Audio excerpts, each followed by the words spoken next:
হাদিসের প্রয়োজনীয়তার পক্ষে সবচেয়ে জবরদস্ত যুক্তি হচ্ছে হাদিস ছাড়া নামাজ পড়বেন কিভাবে। কোরআনে তো নামাজের সময়, রাকাত, প্রক্রিয়া, পদ্ধতি কিছুই নেই। অর্থাৎ হাদিস ছাড়া নামাজ আদায় করা অসম্ভব।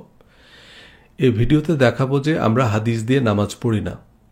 নামাজ নিয়ে মুসলিম বিশ্বের প্রচলিত ধারণার সাথে হাদিসেরও উল্লেখযোগ্য সম্পর্ক নাই। যুগ যুগ ধরে যেভাবে প্রার্থনার রেওয়াজ চলে এসেছে তার কিছু বিক্ষিপ্ত বিচ্ছিন্ন বর্ণনা আছে হাদিসে, যার সাথে সালাত অনুষ্ঠানের মূল উদ্দেশ্যের বিশেষ সম্পর্ক নেই। কোরআনে আল্লাহ বারবার সালাত প্রতিষ্ঠার কথা বলেছেন, কিন্তু মুসলমানদের জন্য আল্লাহর সম্পূর্ণ, পরিপূর্ণ এবং অনুমোদিত জীবন বিধান পবিত্র কোরআনে নামাজের পরিচিত কাঠামোর সুস্পষ্ট বর্ণনা নাই। প্রতিদিন কত ওয়াক্ত নামাজ, কোন কোন সময়ে পড়তে হবে, কোন নামাজ কত রাকাত, প্রতি রাকাতে কি কি পড়তে হবে, ঈদ, তারাবি এবং অন্যান্য প্রচলিত নামাজের প্রক্রিয়া পদ্ধতি সম্পর্কে কোরআনের বর্ণনা থেকে পরিষ্কার ধারণা পাওয়া যায় না। কিন্তু কোরআনের 10-15 আয়াতে আমাদের পরিচিত নামাজের প্রতিটা জিজ্ঞাসার জবাব দেওয়া সম্ভব ছিল।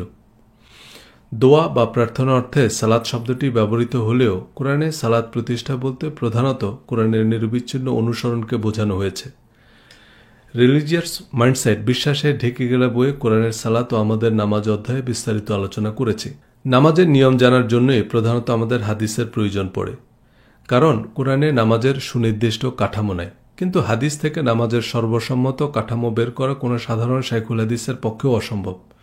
হাজার হাজার হাদিস থেকে ছোট ছোট তথ্য জোড়া দিয়ে ইজমা কিয়াসের ভিত্তিতে নামাজের পরিচিত কাঠামো তৈরি করেছেন ইমাম আবু হানিফা, ইমাম শাফি, ইমাম মালিক ও ইমাম হাম্বলের মতো সর্বকালের সেরা স্কলাররা। আহলে হাদিসের লোকরা নাসিরুদ্দিন আলবানির মজহাব বা তার বই অনুযায়ী নামাজ পড়ে। প্রতিটা মজহাবের বড় বড় আলেমদের মধ্যেও নামাজের অসংখ্য মাসালার বিষয়ে মতপার্থক্য আছে।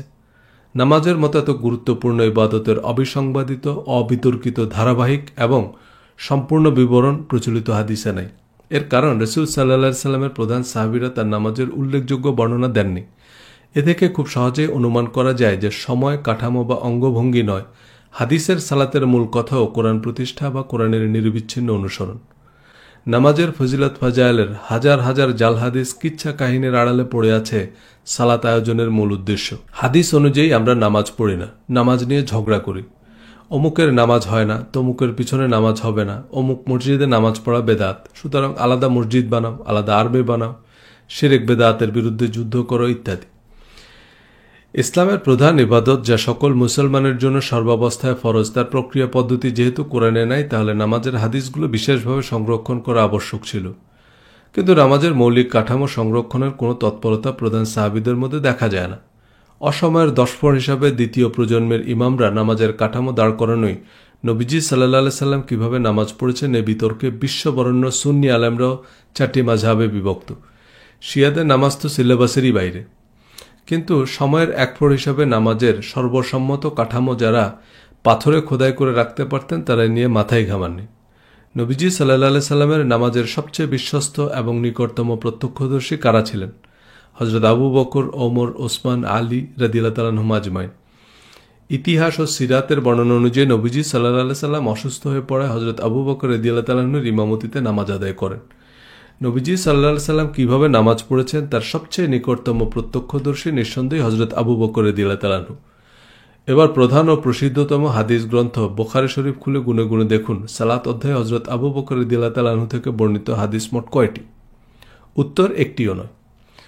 শুধু হযরত আবু বকর রাদিয়াল্লাহু তাআলা আনহু নয়, প্রধান সাহাবীরা বুখারী শরীফের সালাত অধ্যায়ে অনুপস্থিত। তাহলে তারা নবীজি সাল্লাল্লাহু আলাইহি সাল্লামকে নামাজ পড়তে দেখেননি? নবীজি সাল্লাল্লাহু আলাইহি সাল্লাম কিভাবে নামাজ পড়েছেন তা তারা আমাদের জন্য বর্ণনা করলেন না কেন? হাদিস ছাড়া কিয়ামত পর্যন্ত মুসলিম উম্মাহ কিভাবে নামাজ পড়বে তা ইসলামের প্রথম খলিফা ও নবীজির মনোনীত ইমাম একবারও ভাবলেন না? রাসূল সাল্লাল্লাহু আলাইহি সাল্লামের নামাজের সঠিক পদ্ধতি খোলাফায়ে রাশিদিন সংরক্ষণ, সংকলন বা বর্ণনা করেননি কেন? হাদিস সংকলনের ইতিহাস বইয়ে মাওলানা মোহাম্মদ আব্দুর রহিম উল্লেখ করেন যে হযরত আবু বকর রাদিয়াল্লাহু তাআলা আনহু তার বর্ণিত হাদিসসমূহের মধ্যে একটি কথা, একটি শব্দও যদি রাসূল সাল্লাল্লাহু আলাইহি সাল্লামের মূল বাণীর বিন্দুমাত্র বিপরীত হয় তবে তাকে জাহান্নামের ইন্ধন হতে হবে, এই ভয়ে হাদিস বর্ণনা করেননি।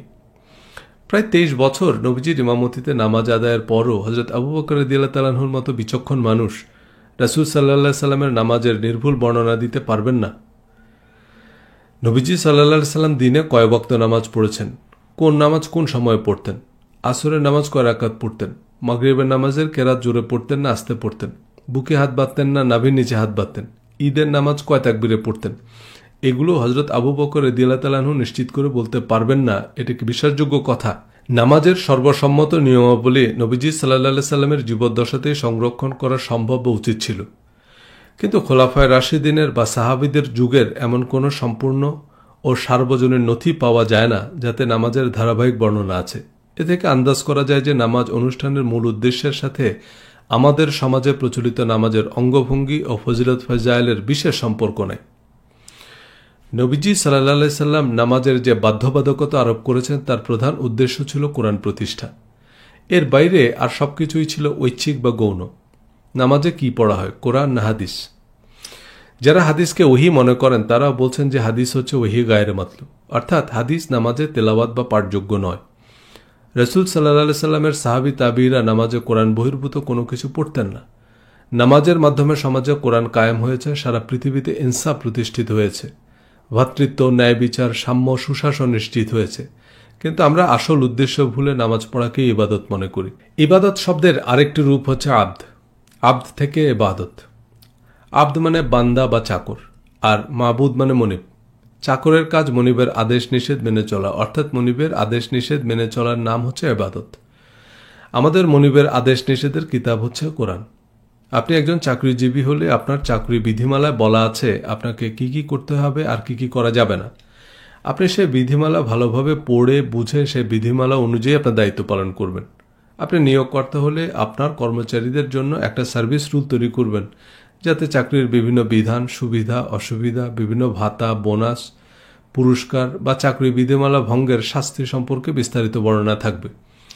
আপনার সহকর্মী বা সুপারভাইজার আপনাকে চাকরি বিধিমালা বুঝতে সাহায্য করবেন, কিন্তু তিনি যদি আপনাকে পরামর্শ দেন যে আপনার এই চাকরি বিধিমালা বোঝার দরকার নেই, শুধু প্রতিদিন 5 বার এই বিধিমালা পড়বেন।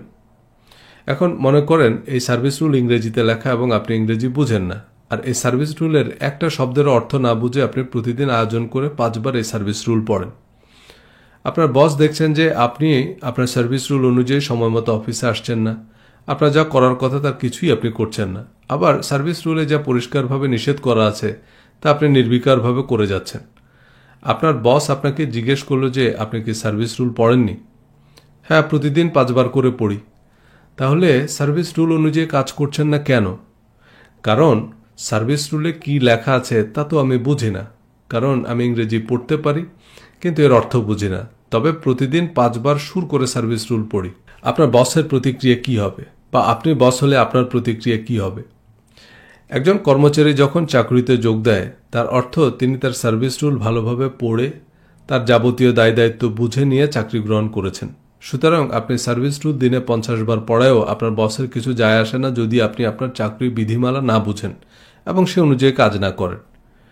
একজন ভালো ম্যানেজারের দায়িত্ব হচ্ছে এটা নিশ্চিত করা যে তার দলের সবাই এ সার্ভিস রুল বুঝেছে এবং সে অনুযায়ী কাজ করছে।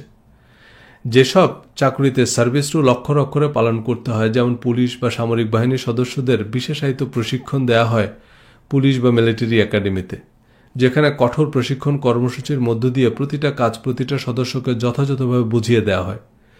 কোনো প্রতিষ্ঠানের সকল সদস্য নিয়ম অনিয়ম সম্পর্কে বিস্তারিত জানলে সে প্রতিষ্ঠানের কারো পক্ষে নিয়ম ভঙ্গ করা কঠিন, কারণ একটা আইন যদি সমাজের সব মানুষ জানে তবে কারো পক্ষে সে আইন ভঙ্গ করা বেশ কঠিন। সাধারণ মানুষ পুলিশের ভূমিকা পালন করে, তারা অপরাধীকে ধরে পুলিশে সুপর্দ করে। এ কারণে নতুন কোনো আইন যেমন বাল্যবিবাহ, যৌতুকের দাবি, যৌন হয়রানি ইত্যাদি বিষয়ে সরকার গণমাধ্যমে বিজ্ঞাপন দিয়ে গণসচেতনতা তৈরি করে। গণমানুষের সহায়তা ছাড়া কোনো অপরাধ দমন করা সম্ভব হয় না। রাসূল সাল্লাল্লাহু আলাইহি সাল্লাম নামাজের মাধ্যমে সমাজে কোরআন প্রতিষ্ঠা করেছেন। আরও স্পষ্ট করে বললে কেবলমাত্র কোরআন প্রতিষ্ঠা করেছেন। নামাজে হাদিস, ফিকা, সিরাত, ইতিহাস, আজব দুনিয়া, গজব কাহিনী পড়া হয় না, কেবলমাত্র কোরআন পড়া হয়।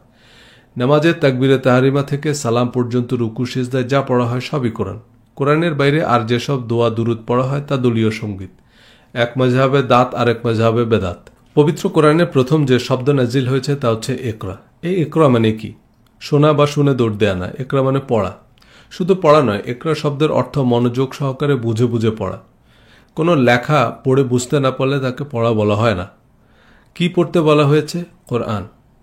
ইকরা এবং কোরআন একই শব্দের ভিন্ন দুটি রূপ।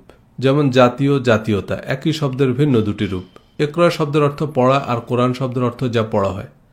আল্লাহ কোরআন পড়তে বলেছেন আর নামাজ হচ্ছে সে কোরআনের পাঠচক্র। পবিত্র কোরআনে আল্লাহ বলেছেন, যখন কোরআন পাঠ করা হয় তখন মনোযোগ সহকারে শ্রবণ করো। কোনো একটা শব্দ শোনা, যেমন পাখির ডাক বা গাড়ির হর্ন, যার কোনো অর্থ নাই, এটাকে ইংরেজিতে বলে হিয়ারিং। আবার যখন মনোযোগ দিয়ে বোঝার উদ্দেশ্যে কোনো কথা শোনা হয় তখন তাকে বলা হয় লিসেনিং। টোফেল বা আইএলটিএস পরীক্ষায় লিসেনিং টেস্ট নেওয়া হয়, আর কানে না শুনলে তার জন্য হিয়ারিং এইড দেওয়া হয়। সুতরাং শ্রবণ করো মানে লিসেন টু ইট, একেবারে লিসেনিং টেস্টের মতো মনোযোগ দিয়ে শুনতে হবে। আর নেশাগ্রস্ত অবস্থায় যখন কেউ বুঝতে পারে না যে সে কি বলছে, তখন তাকে নামাজের কাছেও আসতে নিষেধ করা হয়েছে। রাসূল সাল্লাল্লাহু আলাইহি সাল্লাম ইমাম হিসাবে কোরআন পড়ে শোনাতেন। সাহাবীরা গভীর মনোযোগ ও একাগ্রতার সাথে কোরআন পাঠ শুনতেন। নামাজ আয়োজনের মূল উদ্দেশ্য ছিল কোরআন পড়া, কোরআন শোনা, কোরআন বোঝা, কোরআন মানা, কোরআন প্রতিষ্ঠা করা এবং কেবলমাত্র কোরআন প্রতিষ্ঠা করা। নামাজ ইসলামের মূল ভিত্তি, কারণ নামাজের মাধ্যমে সারা পৃথিবীতে কোরআনের সত্য প্রতিষ্ঠিত হয়েছে। কিন্তু নামাজের ঐচ্ছিক ও প্রতীকী রীতি রেওয়াজ আর নাভির নিচে না বুকের উপর, জোরে আমিন না আস্তে আমিন, এসব অর্থহীন বিতর্কের আড়ালে চলে গেছে নামাজ প্রতিষ্ঠার মূল উদ্দেশ্য। আমরা যে নামাজ পড়ি তার সাথে নবীজি সাল্লাল্লাহু আলাইহি সাল্লাম এবং সাহাবী তাবিঈদের নামাজের উদ্দেশ্য বিধেও কোনো মিল নেই। আল্লাহ পবিত্র কোরআনে বলেছেন, পূর্ব পশ্চিমে মুখ ফেরানোয় পুণ্য নেই, অর্থাৎ নামাজের শারীরিক অঙ্গভঙ্গিতে পুণ্য নেই। পুণ্য হচ্ছে বিশ্বাস ও ভালো কাজে। কোন বিশ্বাস ও ভালো কাজ? যে বিশ্বাস ও ভালো কাজের বিবরণ নামাজে দাঁড়িয়ে পড়ি বা শুনি। রাসূল সাল্লাল্লাহু আলাইহি সাল্লাম এবং সাহাবীদের নামাজ ছিল বিশ্বাস ও ভালো কাজের যে কার্যতালিকা আল্লাহ নাজিল করেছেন তার পাঠচক্র। প্রতিটা মানুষকে তার সার্ভিস রুল বা কোরআন বুঝিয়ে দেওয়ার, পড়িয়ে দেওয়ার, বারবার মনে করিয়ে দেওয়ার আয়োজন। কিন্তু কোরআনের সালাতের মতো হাদিসের সালাতের সাথেও আমাদের নামাজের যোজন যোজন দূরত্ব। নামাজ যে কোরআনের পাঠচক্র ছাড়া আর কিছুই নয়। কোরআনের পাঠচক্র ছাড়া নামাজের যাবতীয় অঙ্গভঙ্গি যে ঐচ্ছিক এবং তা নিয়ে ঝগড়া করা যে আহাম্মকি, তা এ সিরিজে হাদিসের আলোকে আলোচনা করব। আহলে কিতাবদের জন্য সালাত কায়েমের নির্দেশ ছিল। সে সালাত বলতে যদি নামাজ বোঝানো হয়, তবে আহলে কিতাবদের নামাজের সাথে আমাদের নামাজের প্রধান পার্থক্য হচ্ছে কোরআন পাঠ।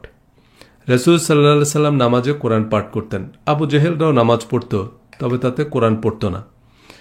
রাসূল সাল্লাল্লাহু আলাইহি সাল্লামের মক্কি জীবনে প্রকাশ্যে নামাজ পড়ার বর্ণনা ইতিহাসে থাকলেও নামাজের জন্য মসজিদ নির্মাণ, নির্দিষ্ট সময়ে নামাজের জামাতে উপস্থিত হওয়ার সরকারি ফরমান জারি বা ধর্মীয় বাধ্যবাধকতা আরোপ করা হয় হিজরতের পর।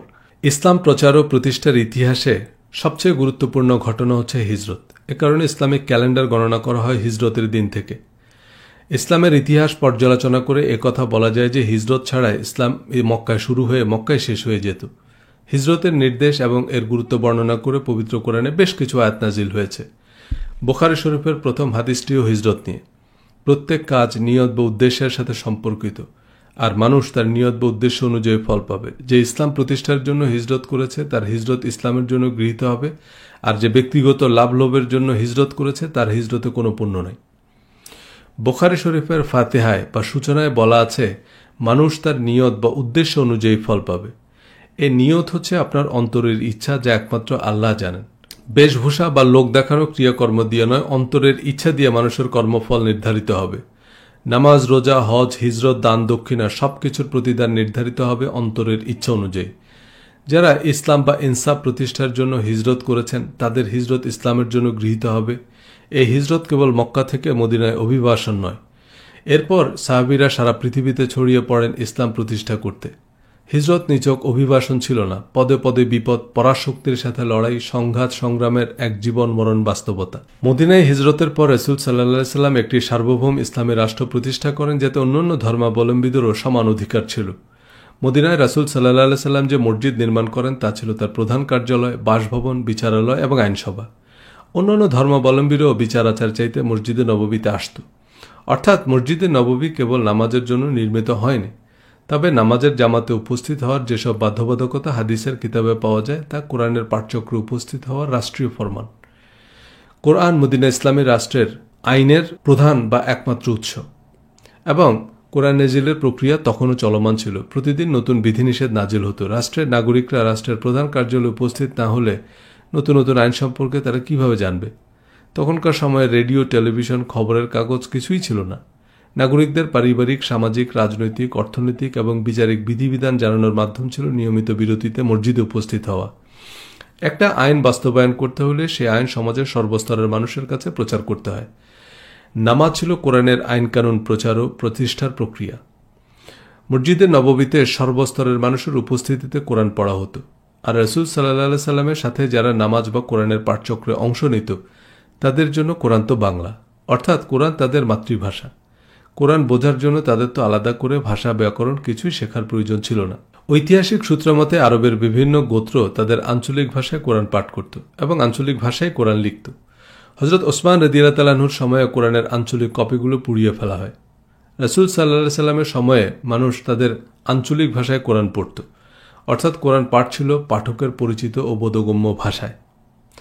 এখনকার পৃথিবীতেও কোরআনের 7টি স্বীকৃত উচ্চারণ আছে। আগামী পর্বে থাকবে আরও বিস্তারিত, আশা করি সাথে থাকবেন। ধন্যবাদ। আসসালামু আলাইকুম।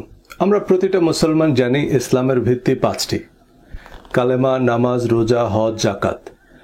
এই 5টি কাজ ইসলামের আধ্যাত্মিক কর্মকাণ্ড বা আত্মশুদ্ধির অতি গুরুত্বপূর্ণ, তাৎপর্যপূর্ণ বা আবশ্যকীয় করণীয়। কিন্তু এই 5টি কাজকে ইসলামের ভিত্তি হিসাবে চূড়ান্ত করলে আমাদের জন্য পরবর্তী অনেক প্রশ্নের উত্তর দেওয়া কঠিন বা অসম্ভব হবে। এই 5টি কাজের মধ্যেই আমরা ইসলামকে এমনভাবে সীমাবদ্ধ করেছি যে কেউ এই 5টি কাজ করলে সে পাক্কা মুসলমান, তার জান্নাতে যাওয়া সুনিশ্চিত। মুসলিম বিশ্বের এই চিরন্তন, স্বতঃসিদ্ধ, অবিতর্কিত ধারণার ভিত্তি কোরআন নয়, একটি হাদিস। যদিও এই হাদিসের সাথে কোরআন এবং অন্যান্য হাদিসের উল্লেখযোগ্য বৈপরীত্য আছে। সহিহ বুখারী কিতাবুল ঈমান হাদিস নম্বর 7, আব্দুল্লাহ ইবনে ওমর রাদিয়াল্লাহু তাআলা আনহু থেকে বর্ণিত। তিনি বলেন, রাসূল সাল্লাল্লাহু আলাইহি সাল্লাম ইরশাদ করেন, ইসলামের ভিত্তি 5টি: 1, আল্লাহ ছাড়া আর কোনো ইলাহ নেই এবং নিশ্চয়ই মুহাম্মদ আল্লাহর রাসূল, এ কথার সাক্ষ্য দান। 2, সালাত কায়েম করা। 3, যাকাত দেয়া। 4, হজ করা এবং 5, রমাদানের সিয়াম পালন করা।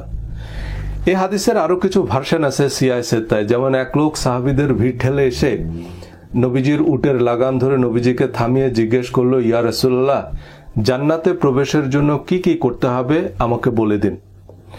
আপনি যা বলবেন আমি কেবল তাই করব। নবীজি সাল্লাল্লাহু আলাইহি সাল্লাম বললেন, তুমি এ কথার সাক্ষ্য দিবে যে আল্লাহ ছাড়া আর কোনো ইলাহ নেই এবং নিশ্চয়ই মুহাম্মদ আল্লাহর রাসূল। 5 ওয়াক্ত সালাত আদায় করবে, যাকাত দিবে, হজ করবে এবং রমাদানের সিয়াম পালন করবে। ওই লোক বলল, আল্লাহর কসম, আমি এর চেয়ে বেশিও করব না, কমও করব না। নবীজি সাল্লাল্লাহু আলাইহি সাল্লাম বললেন, সে জান্নাতি যদি সে সত্য বলে থাকে। এই হাদিসটি কোরআনের সাথে অসঙ্গতিপূর্ণ। কোরআন অনুযায়ী ইসলামের ভিত্তি বা জান্নাতে প্রবেশের পূর্বশর্ত 2টি: বিশ্বাস এবং সৎকর্ম। কোরআনে বিশ্বাস ও সৎকর্মের যে তালিকা, পাপ পুণ্যের যে বিবরণ, তার সাথে এই হাদিসের স্পষ্ট গরমিল আছে। শুধু কোরআন নয়, কিতাবুল ঈমানের অন্যান্য হাদিসের সাথেও এর পরিষ্কার বিরোধ আছে। বিরোধটা এই কারণে যে ইসলাম ধর্মের স্লোগান বা মিশন স্টেটমেন্ট হিসাবে প্রতিষ্ঠিত এই হাদিস অনুযায়ী জান্নাতে যাওয়ার জন্য এর চেয়ে কম করার অবকাশ বা এর চেয়ে বেশি কিছু করার প্রয়োজন নেই। তবে হ্যাঁ, এই হাদিসের ব্যাখ্যা থাকতে পারে। সে ব্যাখ্যা কারো জানা থাকলে বা কোনো বড় শায়খের কাছ থেকে ব্যাখ্যা জেনে দয়া করে কমেন্টে জানাবেন। এক্ষেত্রে মনে করিয়ে দিই যে অল্প বিদ্যা ভয়ঙ্করী বা আপনি একটা মূর্খ আমেরিকার দালাল, এটা এই হাদিসের ব্যাখ্যা নয়। কারো এই কমেন্ট করা দিয়ে এটা নিশ্চিত হওয়া যায় না যে তিনি বেশি বিদ্যা, অতীব জ্ঞানী, অথবা আপনি মানুষকে গোমরাহ করছেন এ কথা বললে তিনি ইমাম মেহেদী, এটা প্রমাণ হয় না। এই হাদিসের সম্ভাব্য ব্যাখ্যা কিরকম হতে পারে তারও একটা ধারণা দিই। হতে পারে নবীজি সাল্লাল্লাহু আলাইহি সাল্লাম যখন এ কথা বলেছেন তখন অধিকাংশ কোরআন নাজিল হয়নি। সম্পূর্ণ কোরআন নাজিলের আগেই অনেক সাহাবী বদর, উহুদ যুদ্ধে শহীদ হয়েছেন। তাদের জন্য অবশ্যই কোরআনের পরবর্তী বিধানগুলো প্রযোজ্য নয়। তারা অনেক কাজ করেছেন যা পরবর্তীতে হারাম করা হয়েছে, এমন অনেক কিছু করেননি যা পরবর্তীতে ফরজ করা হয়েছে। এই হাদিস কার্যকর করার ক্ষেত্রে আমাদের জানতে হবে এই হাদিসের তারিখ। এছাড়া কোরআনের অন্যান্য আয়াত নাজিলের তারিখ এবং সংশ্লিষ্ট অন্যান্য হাদিসের সঠিক তারিখ জানতে হবে। আমেরিকার সংবিধানের 18তম সংশোধনীর মাধ্যমে অ্যালকোহল সম্পূর্ণভাবে নিষিদ্ধ করা হয়। 21তম সংশোধনীর মাধ্যমে আবার তা বহাল করা হয়। এখন কোনটা 21তম কোনটা 18তম সংশোধনী এটা না জানলে আমরা বলতে পারবো না বর্তমানে আমেরিকায় অ্যালকোহল বৈধ না অবৈধ।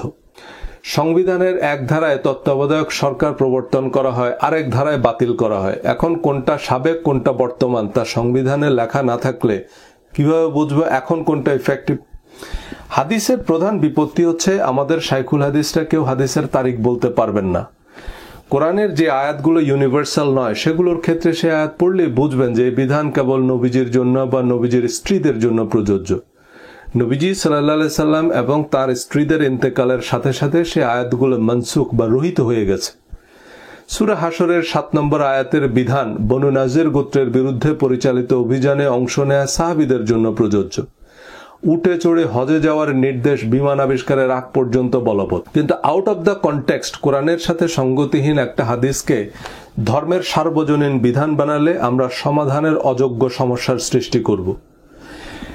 এই হাদিসের আরেকটা ব্যাখ্যা হতে পারে যে ব্যক্তি বা ব্যক্তিবর্গের উদ্দেশ্যে নবীজি সাল্লাল্লাহু আলাইহি সাল্লাম এই কথাগুলো বলেছেন তাদেরকে তিনি চিনতেন, তাদের বাস্তবতা জানতেন, তাদের সামর্থ্য বা প্রয়োজন অনুযায়ী উপদেশ দিয়েছেন। এর রেফারেন্সের জন্য আমাদের বেশি দূর যেতে হবে না। কিতাবুল ইমানের 19 নম্বর হাদিসেই বলা আছে, রাসূল সাল্লাল্লাহু আলাইহি সাল্লাম সাহাবীদের যখন কোনো আমলের নির্দেশ দিতেন তখন তারা যতটুকু সামর্থ্য রাখতেন ততটুকুরই নির্দেশ দিতেন। এই অধ্যায়েরই 26 নম্বর হাদিসে এটা আরো পরিষ্কার। আমি কখনো ব্যক্তি বিশেষকে দান করি অথচ অন্য লোক আমার কাছে তার চাইতে বেশি প্রিয়। তা এই আশঙ্কায় যে সে ঈমান থেকে ফিরে যেতে পারে, আল্লাহ তাআলা তাকে অধমুখে জাহান্নামে ফেলে দিবেন। অর্থাৎ যাদের ঈমান দুর্বল নবীজি তাদেরকে একটু বেশি দান করতেন, নইলে তারা মনে মনে বলে বসতে পারে যে ধুর ভুয়া নবী, আর এতে সে কাফের হয়ে যাবে। কিন্তু হযরত আবু বকর বা হযরত ওমরের মতো শক্ত ঈমানদারদের কিছু না দিলেও তারা এমনটা মনে করবে না। তার মানে তিনি ব্যক্তি অনুযায়ী উপদেশ দিয়েছেন। এমনও সহিহ হাদিস আছে যে কেউ লা ইলাহা ইল্লাল্লাহ বলেছে সে জান্নাতে প্রবেশ করবে। তাই হাদিসের বিধান ব্যক্তি বিশেষের জন্য প্রযোজ্য এবং বিশেষ পরিস্থিতিতে প্রযোজ্য। এই হাদিস সার্বজনীন হলে তো আর কিছু করা লাগছে না। এখন সেই ব্যক্তি বিশেষকে না জানলে বা কনটেক্সট না জানলে আমরা বুঝতে পারবো না নবীজি কেন এমন উপদেশ দিয়েছেন। এ কারণে স্বাধীন এবং সার্বজনীন বিধান হিসাবে পরবর্তী প্রজন্মের জন্য হাদিস সংরক্ষণের নির্দেশ নবীজি সাল্লাল্লাহু আলাইহি সাল্লাম দেননি, বরং নিষেধ করেছেন। তিনি কেবল আল্লাহর কিতাব অনুসরণ করতে বলেছেন। আল্লাহ তার রাসূলের ইত্তেবা/ইতাআত করার জন্য কোরআনের বাইরে যাওয়ার দরকার নেই। সকল নবীদের কথা কাজ অনুমোদনের বিবরণ কোরআনেই আছে। এই সিরিজের নিয়মিত শ্রোতারা আশা করি তা পরিষ্কার। এর আরেকটি ব্যাখ্যা হতে পারে এই হাদিসের সাথে কিছু শব্দ যোগ বিয়োগ করা হয়েছে। অনেক সহিহ হাদিসের সাথে 1-2 শব্দ জোড়া দিয়ে উদ্দেশ্যমূলকভাবে হাদিসের অর্থ ঘুরিয়ে দেওয়া হয়েছে। এর চেয়ে কমও করব না, এর চেয়ে বেশিও করব না, বা ইসলামের ভিত্তি এই 5টি, এর মধ্য দিয়ে ইসলামকে একটা প্যাকেজ বানানো হয়েছে যা কোরআন এবং হাদিস অনুযায়ী অসম্পূর্ণ এবং অসঙ্গতিপূর্ণ। কোরআন অনুযায়ী ইসলামের ভিত্তি এবং জান্নাতে প্রবেশের পূর্ব শর্ত হচ্ছে বিশ্বাস এবং সৎকর্ম। কোরআনে বিশ্বাস ও সৎকর্মের সুস্পষ্ট বর্ণনা আছে। এ নিয়ে আমার একটা ভিডিও আছে, আমার রিলিজিয়াস মাইন্ডসেট বইয়ে একটা চ্যাপ্টার আছে।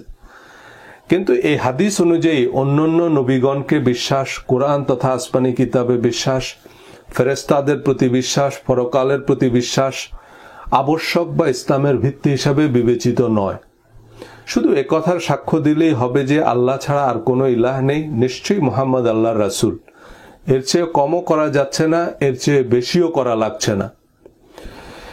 কোরআনে সৎকর্মের যে পূর্বশর্ত দেওয়া হয়েছে তাও এই হাদিসে অনুপস্থিত। সূরা বাকারা 177 নম্বর আয়াতে বিশ্বাস ও সৎকর্মের যে তালিকা দিয়েছেন তাতে বলা হয়েছে, those who fulfill their promise when they promise, and those who are patient in poverty and hardship and during battle. Those are the ones who have been true, and it is those who are the righteous. যারা প্রতিশ্রুতি দিলে তা রক্ষা করে, দারিদ্র্যের সংকটের সংগ্রামে যারা ধৈর্য হারায় না, যারা জীবনের কঠিন অবস্থায়ও ধৈর্য হারিয়ে চুরি, প্রতারণা, মিথ্যা, আমানতের খেয়ানত এসব অন্যায় ঝুঁকে পড়ে না, তারাই সৎকর্মশীল। সৎকর্মশীলদের আরও বৈশিষ্ট্য স্পষ্টভাবে উল্লেখ করা আছে কোরআনে। যারা তাদের সম্পদ থেকে ব্যয় করে রাতে এবং দিনে, প্রকাশ্যে এবং গোপনে, সচ্ছল এবং অসচ্ছল অবস্থায়, এবং যারা তাদের রাগ সংবরণ করে, মানুষকে ক্ষমা করে, তারাই সৎকর্মশীল। একইভাবে অবিশ্বাস, অনাস্থা এবং অসৎকর্মই নরকের পথে নিয়ে যাবে। যারা মানুষের সম্পদ অন্যায়ভাবে ভোগ করে, কথায় আচরণে মানুষকে কষ্ট দেয়, ইয়াতিমকে রূঢ়ভাবে তাড়িয়ে দেয়, দরিদ্রদের খাদ্যদানে উৎসাহ দেয় না, পারতপক্ষে ছোট ছোট বিষয়ে মানুষকে সাহায্য করে না, অনর্থক আলাপে মগ্ন থাকে, সমাজে নৈরাজ্য সৃষ্টি করে, মিথ্যা সাক্ষ্য দেয়, প্রতিশ্রুতি ভঙ্গ করে, আমানতের খেয়ানত করে, কোরআন তাদেরকেই জাহান্নামের হুঁশিয়ারি দিয়েছে। কিন্তু এই হাদিসে কেবল করণীয় বলা আছে, বর্জনীয় নাই। কোরআনের আলোচনায় গেলাম না। কিতাবুল ইমানেরই 33 নম্বর হাদিস অনুযায়ী 4টি বৈশিষ্ট্য থাকলে সে 100% মুনাফিক, একটা বৈশিষ্ট্য থাকলে সে 25% মুনাফিক। আর মুনাফিক শুধু দোজখে যাবে না। সূরা নিসা 145 স্পষ্ট করে বলা আছে, ইন্নাল মুনাফিকিনা ফিদ দারকিল আসফালি মিনান নার, যে নিশ্চয়ই মুনাফিকরা দোজখের সর্বনিম্ন স্তরে থাকবে। দোজখের আগুন ধরানো হবে মুনাফিকদের দিয়ে। সুতরাং যাদের মধ্যে মুনাফিকের 4টি বৈশিষ্ট্য থাকবে তারা কনফার্ম দোজখে যাবে। সে 4টি বৈশিষ্ট্য কি? কিতাবুল ইমান হাদিস 33। 4টি স্বভাব যার মধ্যে থাকে সে খাঁটি মুনাফিক। যার মধ্যে এর কোনো একটি স্বভাব থাকবে তা পরিত্যাগ না করা পর্যন্ত তার মধ্যে মুনাফিকের একটি স্বভাব থেকে যায়। 1. আমানত রাখা হলে খেয়ানত করে। 2. কথা বললে মিথ্যা বলে। 3. চুক্তি করলে ভঙ্গ করে। 4. বিবাদে লিপ্ত হলে অশ্লীল গালি দেয়। এই কথাগুলো কোরআনেও আছে। সুতরাং এই হাদিস কোরআনের ব্যাখ্যা বলে বিবেচ্য হতে পারে। এই 4টা বর্জনীয় কাজের কুফল নিয়ে 40 খণ্ডের বই লেখা যাবে। কোরআনে এবং হাদিসে উপর্যুপরি এগুলো সম্পর্কে হুঁশিয়ারি দেয়া আছে। শুধু আমানত নিয়ে একটি হাদিস বলি। সহিহ বুখারীর ঋণ অধ্যায় হাদিস নম্বর 2249। তোমরা প্রত্যেকেই রক্ষক, আর প্রত্যেকেই তার অধীনস্থদের সম্বন্ধে জিজ্ঞাসিত হবে। নেতা একজন রক্ষক, সে তার অধীনস্থদের সম্বন্ধে জিজ্ঞাসিত হবে। পুরুষ তার পরিবারের রক্ষক, সে তার পরিবারের লোকজন সম্বন্ধে জিজ্ঞাসিত হবে। স্ত্রী তার স্বামীর ঘরের রক্ষক, তাকে তার রক্ষণাবেক্ষণ সম্পর্কে জিজ্ঞাসা করা হবে। এই হাদিস অনুযায়ী আমাদের সকলের উপর অর্পিত দায়িত্ব আমাদের আমানত, এবং এই দায়িত্ব সম্পর্কে আমাদেরকে জিজ্ঞাসা করা হবে। কিন্তু আমাদের পরিচিত ইসলামে স্তম্ভ হিসাবে এগুলো বিবেচিত হয়নি। আমি এই কথাগুলো বলার অর্থ আমি আব্দুল কাদের জিলানী তা নয়। আমি বলছি 5 স্তম্ভের হাদিস শুনে আমরা যে ব্রেক, গিয়ার, হেডলাইট ছাড়া গাড়ি নিয়ে 300 মাইল বেগে ছুটছি, এর পরিণতি কি হতে পারে? মাঝ রাস্তায় গিয়ে কি বিপদে পড়ব ধারণা করতে পারেন? কোরআন নিজেরা না বুঝে পড়ার কারণে অন্ধের হাতি দেখার মতো এক একজন ধর্মের লেজ, কান, সুর ধরে মহাযুদ্ধে নেমেছে নিজের মত সঠিক প্রমাণ করতে। ধর্মের এমন উপস্থাপনা নিয়ন্ত্রণহীন, হিতাহিত জ্ঞানহীন দৈত্য দানব তৈরি করছে ধার্মিকের নামে। যারা কোরআন হাদিস কিছুই খুলে দেখেনি, এরাই এমন আগামাতাহীন ধর্মের নামে আত্মঘাতী খুনি হচ্ছে। এমন পোশাক সর্বস্ব ধর্মান্ধ মূর্খ বর্বরদের জন্যই মানুষ ধর্মের আলোচনা করতেও ভয় পায়। ধর্মপ্রাণ মানুষ দেখলে সন্ত্রাস আতঙ্কে ভোগে। নাস্তিকরা গালাগাল করলে কষ্ট লাগে না। একজন নাস্তিক বলতেই পারে তার ধর্ম নাই, নবী নাই, আদর্শ নাই, পাপ পুণ্যের তফাৎ নাই। কিন্তু কাক ধার্মিকরা যখন গালাগাল করে, কাক ধার্মিক হচ্ছে যারা চোখ বন্ধ করে বিরাট ধার্মিকের ভান করে, গালিগালাজকে পুণ্যের কাজ মনে করে। এনিওয়ে, কেউ যদি প্রথম হাদিসের 5টা এবং শেষের হাদিসের 4টা, এই 9টা কাজ একই সাথে করে, তাহলে সে বেহেশতে যাবে না দোজখে যাবে? সে কি খাঁটি মুসলমান না খাঁটি মুনাফিক? এক হুজুর ওয়াজ করতেছিলেন যে নদীর পাড়ে একটা গাছ, সে গাছের পাতা পানিতে পড়লে কুমির আর ডাঙায় পড়লে বাঘ হয়ে যায়। তো একজন উঠে প্রশ্ন করলো, হুজুর, অর্ধেক পানিতে পড়লে আর অর্ধেক মাটিতে পড়লে সেটা কি হবে? যেহেতু নদীর পাড়ে গাছ, এটা তো খুব সম্ভব। ধরুন কেউ মনে প্রাণে এ কথার সাক্ষ্য দিল যে আল্লাহ ছাড়া আর কোনো ইলাহ নেই এবং নিশ্চয়ই মোহাম্মদ আল্লাহর রাসূল, 5 ওয়াক্ত ফরজ সালাত কোনোদিন বাদ দেয়নি, পই পই হিসাব করে জাকাত দিয়েছে, আজহারি বা মাদানী হুজুরের সাথে গিয়ে সহি শুদ্ধভাবে হজ করেছে, সারা জীবনে রমাদানের একটা সিয়ামও বাদ দেয়নি, আবার একই সাথে আমানতের খেয়ানত করে, মিথ্যা বলে, চুক্তি বা প্রতিশ্রুতি ভঙ্গ করে বা বিবাদে লিপ্ত হলে অশ্লীল গালি দেয়, তার গন্তব্য কি হবে? এই প্রশ্নটা খুবই ভ্যালিড প্রশ্ন, কারণ এই 9টা কাজ একসাথে করা শুধু সম্ভবই না, এমন কমপ্লিট প্যাকেজই ঘরে ঘরে। বাংলাদেশে ইসলামী ব্যাংক শুরুর দিকে বড় বড় আলেম, পেশ ইমাম, হেড মুহাদ্দিসদের লভ্যাংশ ভাগাভাগির শর্তে ব্যবসা করার জন্য ঋণ দেয়, কিন্তু বছর শেষে প্রায় সবাই দেউলিয়া, লাভ তো দূরের কথা, পুঁজিই গায়েব। পরে ইসলামী ব্যাংক এই নীতি থেকে সরে আসে। এটা সবার ক্ষেত্রে অসততা নয়, কারো কারো ক্ষেত্রে অদক্ষতাও। চোখও দেখা যায় না এমন বোরখা পরা মহিলা আপনি আমেরিকায় প্রচুর পাবেন, কিন্তু বেহুদা আলাপে মগ্ন থাকে না বা পরচর্চা করে না এমন মহিয়সী নারী মুসলিম বিশ্বে কোহিনূরের চেয়েও দুর্লভ। অথচ কোরআনে আল্লাহ বলেছেন, জাহান্নামবাসীদেরকে জিজ্ঞাসা করা হবে, কিসে তোমাদেরকে জাহান্নামে আনলো? তারা যে কারণগুলো বলবে তার একটি কারণ বেহুদা আলাপে মগ্ন থাকা। গীবত বা পরনিন্দাকে কোরআন মৃত ভাইয়ের মাংস খাওয়ার সাথে তুলনা করেছে, কিন্তু এই কাজটা ওয়াজের স্টেজে বসেই করেন আমাদের ওলামায়ে ক্রাইম। ইসলামে নারী পুরুষের পোশাকের মাপঝোঁক যাই হোক, কোরআন এবং হাদিসে পোশাকের সাথে বেহেশত বা দোজখ পরের কথা, পাপ পুণ্যের উল্লেখ পর্যন্ত নাই। অথচ সোভিয়েত ইউনিয়ন এবং মার্কিন যুক্তরাষ্ট্রের মতো পরাশক্তিকে পরাস্ত করে লক্ষ প্রাণের বিনিময়ে যে কথিত ইসলামী আমিরাত প্রতিষ্ঠিত হয়েছে, তার প্রধান ইশতেহার মহিলাদের নেকাব আর পুরুষদের দাড়ি রাখা বাধ্যতামূলক করা। দাড়ি বোরখার ভিডিওতে আমাকে মা বোন তুলে গালিগালাজ করলেন, মুনকারিনে হাদিস, ইহুদির দালাল খেতাব দিলেন লম্বা লম্বা দাড়িওয়ালা মুমিন এবং নেকাব পরিহিতা মোহতারমারা। নারী পুরুষের পোশাক নিয়ে কোরআনের আলোকে একটি ভিডিও বানানোর পর অনেকে মিছিল বের করলেন যে আমি হাদিস মানি না। আমি শুধু বলেছি কোরআনে এই বলা আছে। হাদিসের পোশাক নিয়ে ভিডিও আসছে, তখন দেখবেন আমাদের শায়খরা আবার কোরআনেই ফিরে আসবেন, ভাষা ব্যাকরণের জটিল মারপ্যাচের আশ্রয় নেবেন, কারণ হাদিস অনুযায়ী এখনকার প্রচলিত কথিত ইসলামী পোশাকের প্রচলন নবীজির সময়ে ছিল না।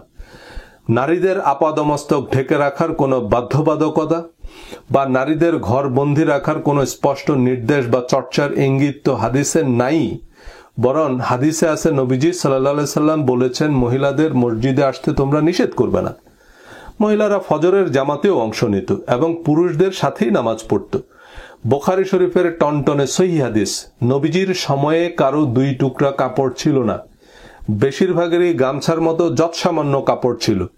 তাই সিজদায় গেলে মানিজ্যত পাংচার হয়ে যাওয়ার সম্ভাবনা ছিল। এ কারণে নিয়ম ছিল মহিলারা আগে সিজদায় যাবে এবং সিজদা থেকে মাথা তোলার সময় তারা পরে মাথা তুলবে, অর্থাৎ পুরুষরা উঠে কাপড় চোপড় ঠিক করার পর মহিলারা মাথা তুলবে। একজন শায়ক বললেন, মহিলাদের মসজিদে না আসার বিধান হযরত ওমর রাদিয়াল্লাহু তাআলা আনহু জারি করেছেন। হযরত ওমরের বিধানও আমাদের মানতে হবে, কিন্তু হাদিসের কিতাব খুললে শায়কের কথার সাথে মিল পাবেন না। হযরত ওমর রাদিয়াল্লাহু তাআলা আনহু যে ফজরের জামাতে ইমামতিরত অবস্থায় আততায়ের ছুরিকাঘাতে শহীদ হন, সে জামাতে তার স্ত্রী উপস্থিত ছিল। তো হযরত ওমর রাদিয়াল্লাহু তাআলা আনহু কবে নিষেধ করলেন? মারা যাওয়ার পরে সে নিষেধ করে গেছেন।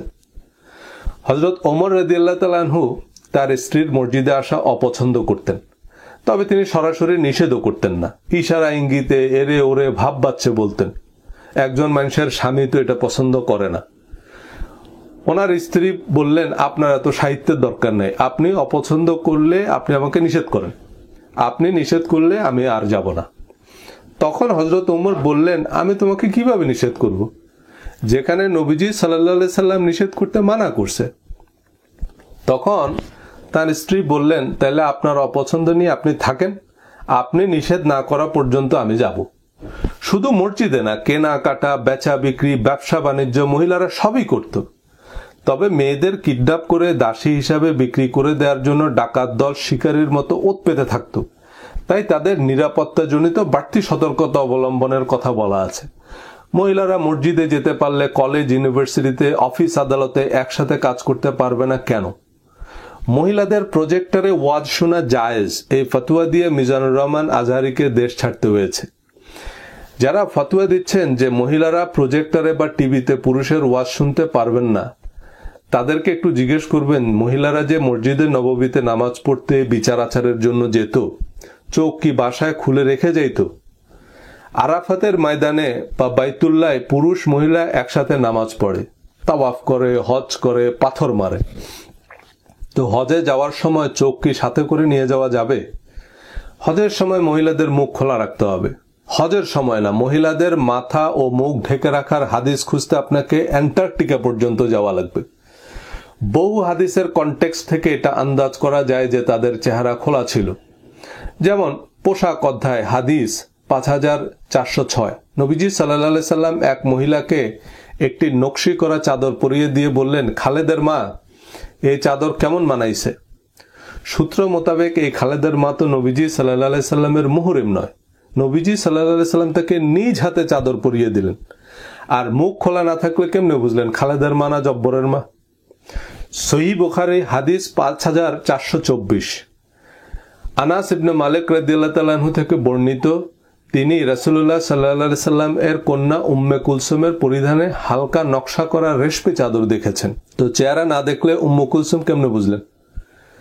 কোন হুজুরকে জিজ্ঞেস করবেন, হুজুর মহিলাদের আপাদমস্তক ঢেকে রাখার হাদিসগুলো একটু বের করে দেন, সজল রোশনের মুখের উপর ছুঁড়ে মারব। তখন দেখবেন শুধু হাদিস পড়লে হবে, হাদিসের সরা পড়া লাগবে, সে সরার আবার ব্যাখ্যা লাগবে, সে ব্যাখ্যার আবার এক্সপ্লেনেশন লাগবে।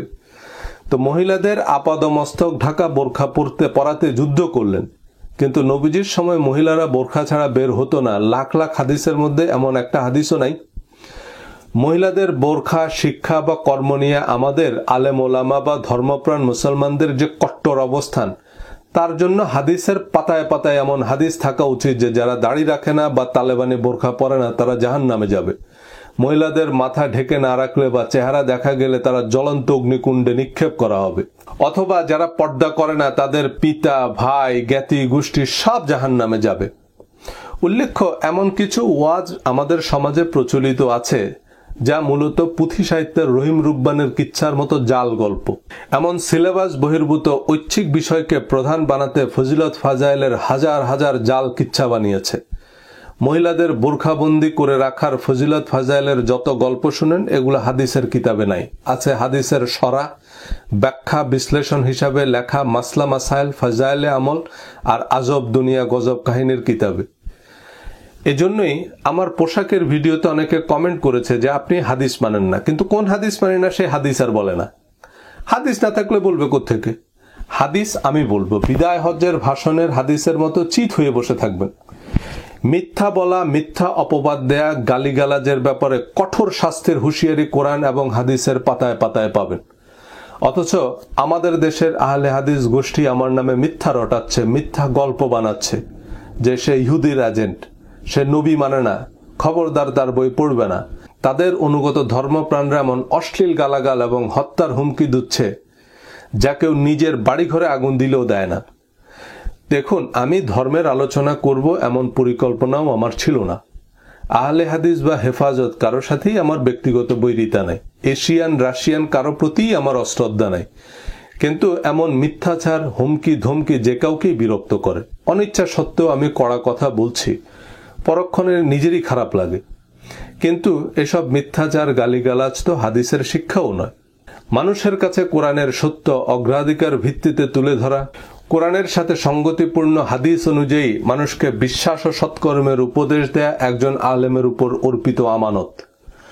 যে আমানতের খেয়ানত করে, মিথ্যা বলে, চুক্তি বা প্রতিশ্রুতি ভঙ্গ করে এবং অশ্লীল গালিগালাজ করে, এমন মানুষের হার্ভার্ডের MBA ডিগ্রি থাকলেও কি আপনি তাকে পিয়নের চাকরি দিবেন আপনার প্রতিষ্ঠানে? কোন নাস্তিকও কি এমন কোন নাস্তিককে তার কোম্পানিতে চাকরি দিবে? না। এই নাস্তিককে আরেক নাস্তিক বিয়ে করবে? এই বৈশিষ্ট্যগুলো থাকলে সে নাস্তিকের সাথে আরেক কট্টর নাস্তিক ব্যবসা করবে? করবে না। কিন্তু মানুষকে উত্তম কথা বলা, প্রতিশ্রুতি রক্ষা করা, সত্য বলা, আমানতদারিতা আমাদের ইসলামে প্রয়োজনীয় স্তম্ভ নয়। নামাজের হাত বাঁধা আর তারাবি নামাজের গুঁড়া মশলার উত্তর দিতে দিতেই আমাদের ওয়াজের সময় শেষ। এই গুণগুলো আছে, কিন্তু তাদের আমরা ভালো মুসলিম মনে করি না, কারণ তারা নামাজ পড়ে না বা দাড়ি রাখে না। চারপাশে দাড়ি, বোরখা আর নামাজি মানুষদের চরিত্র আর আচরণ দেখে, ফেসবুকে তাদের কমেন্ট দেখে, সমাজে সংসারে তাদের ক্রেডিবিলিটি স্কোর দেখে মানুষ এসবে উৎসাহিত হবে। যদি এসবের সাথে মানুষের উত্তম চরিত্রের কোনো সম্পর্ক দেখানো না যায়, তবে চিন্তাশীল কোনো মানুষের কাছে এগুলো স্টেপ লোক দেখানো অর্থহীন কাজ। পেশাগত ব্যস্ততার কারণে ধর্ম নিয়ে খুব বেশি পড়াশোনার সময় বা সুযোগ আমার হয় না। সামান্য যেটুকু জানার সুযোগ পেয়েছি তাতেই পরিষ্কার যে আমাদের 5 স্তম্ভের ইসলামের সাথে কোরআন হাদিস ইসলামের ইতিহাস কোনো কিছুরই সম্পর্ক নেই। সোনালী যুগের মুসলমানরা সারা দুনিয়ায় যে ইসলাম প্রতিষ্ঠা করেছে তার প্রধান ইশতেহার ছিল ইনসাফ। কালেমা, নামাজ, রোজা, হজ, জাকাত ছিল সেই ইনসাফ প্রতিষ্ঠার বৃহত্তর কর্মযজ্ঞের অংশ মাত্র। বিস্তারিত হাদিসের সহজ পাঠ সিরিজে বলবো, সাথে থাকুন। ধন্যবাদ। কেউ ইংরেজিতে কথা বললেই তা জ্ঞানের কথা নয়, আবার কেউ আরবিতে বললেই সেটা ধর্মের কথা নয়। এগুলো আমি পরিষ্কার বাংলায় বারবার বলেছি যে নবীজির কাছে কোরআনের বাইরে কোনো আধ্যাত্মিক বা স্বপ্নিক নির্দেশ আসলে তা বর্ণনার জন্য আপনাকে কে অথরাইজ করলো? আপনি কে? আপনাকে নবীর খলিফা বা নায়েবকে নিয়োগ করলো? আবু হুরায়রা বা ইমাম বুখারীকে নবীজির প্রতিনিধি নিয়োগ করেছে কে? বুখারী শরীফকে কোরআনের মতো ওহী বা নবীজির কথা হিসাবে মানব কোন পূর্বাভাসের ভিত্তিতে? ইমাম বুখারীকে নবী ছিলেন, তাহলে ওনার বর্ণনা বা ওনার সত্যায়িত বিধান কোরআনের সমকক্ষ হয় কি করে? ধরুন আপনার বাড়ির গাছের আম, আপনি গাছ পাকা আম পেড়ে নিজ হাতে কেটে খাচ্ছেন, তো এর মধ্যে বিএসটি এর সিল লাগবে যে এটা অরিজিনাল আম কিনা। কিন্তু আপনি আমাকে একটা ম্যাঙ্গো জুসের বোতল ধরায় দিয়ে বলছেন একটু বেশিই pure. I am sorry brother, I am not sure. বরং এই বোতলে যে আম নাই এটা মোটামুটি শিওর।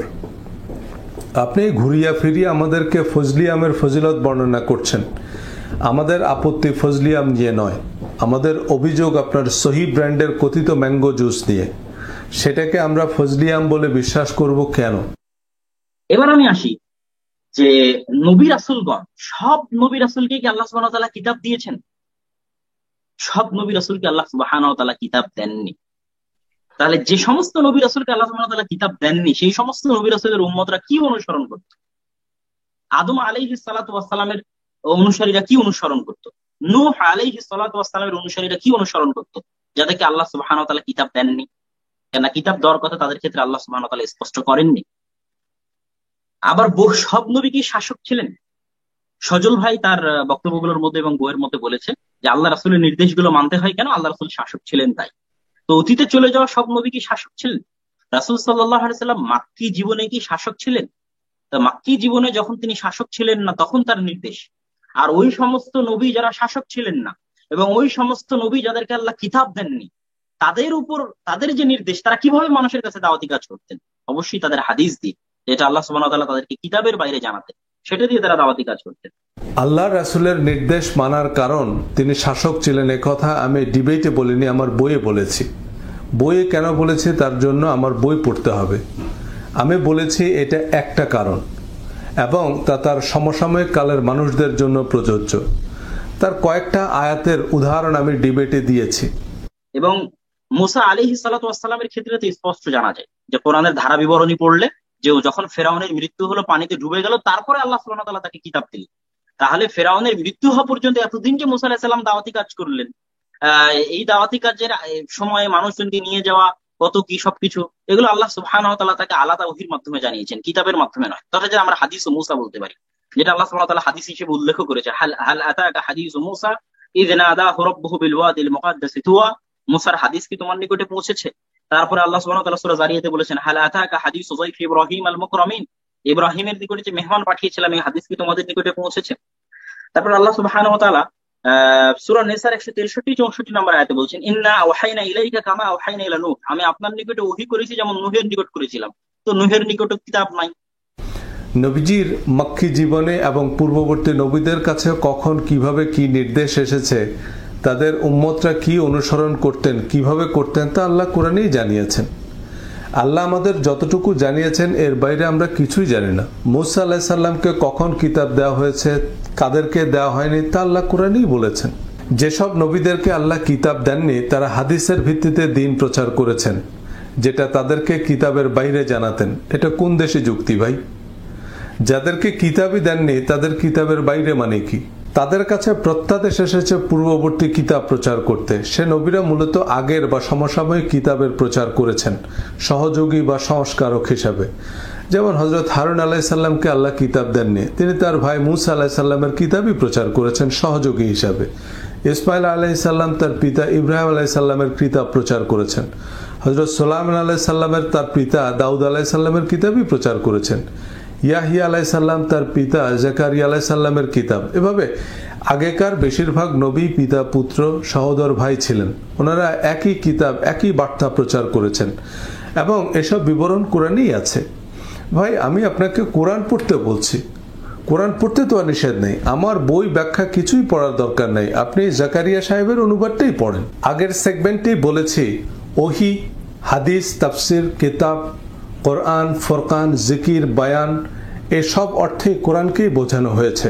সুতরাং মুসার হাদিস, নূহের ওহি এসব উজারে সুজা বুঝ দিয়ে আমরা নিজেরা হাদিসের কারখানা খুলে বসেছি। ভাই, আপনাকে মুসা বা নূহ আলাইহিস সালামের নায়েব নিয়োগ করলো কে?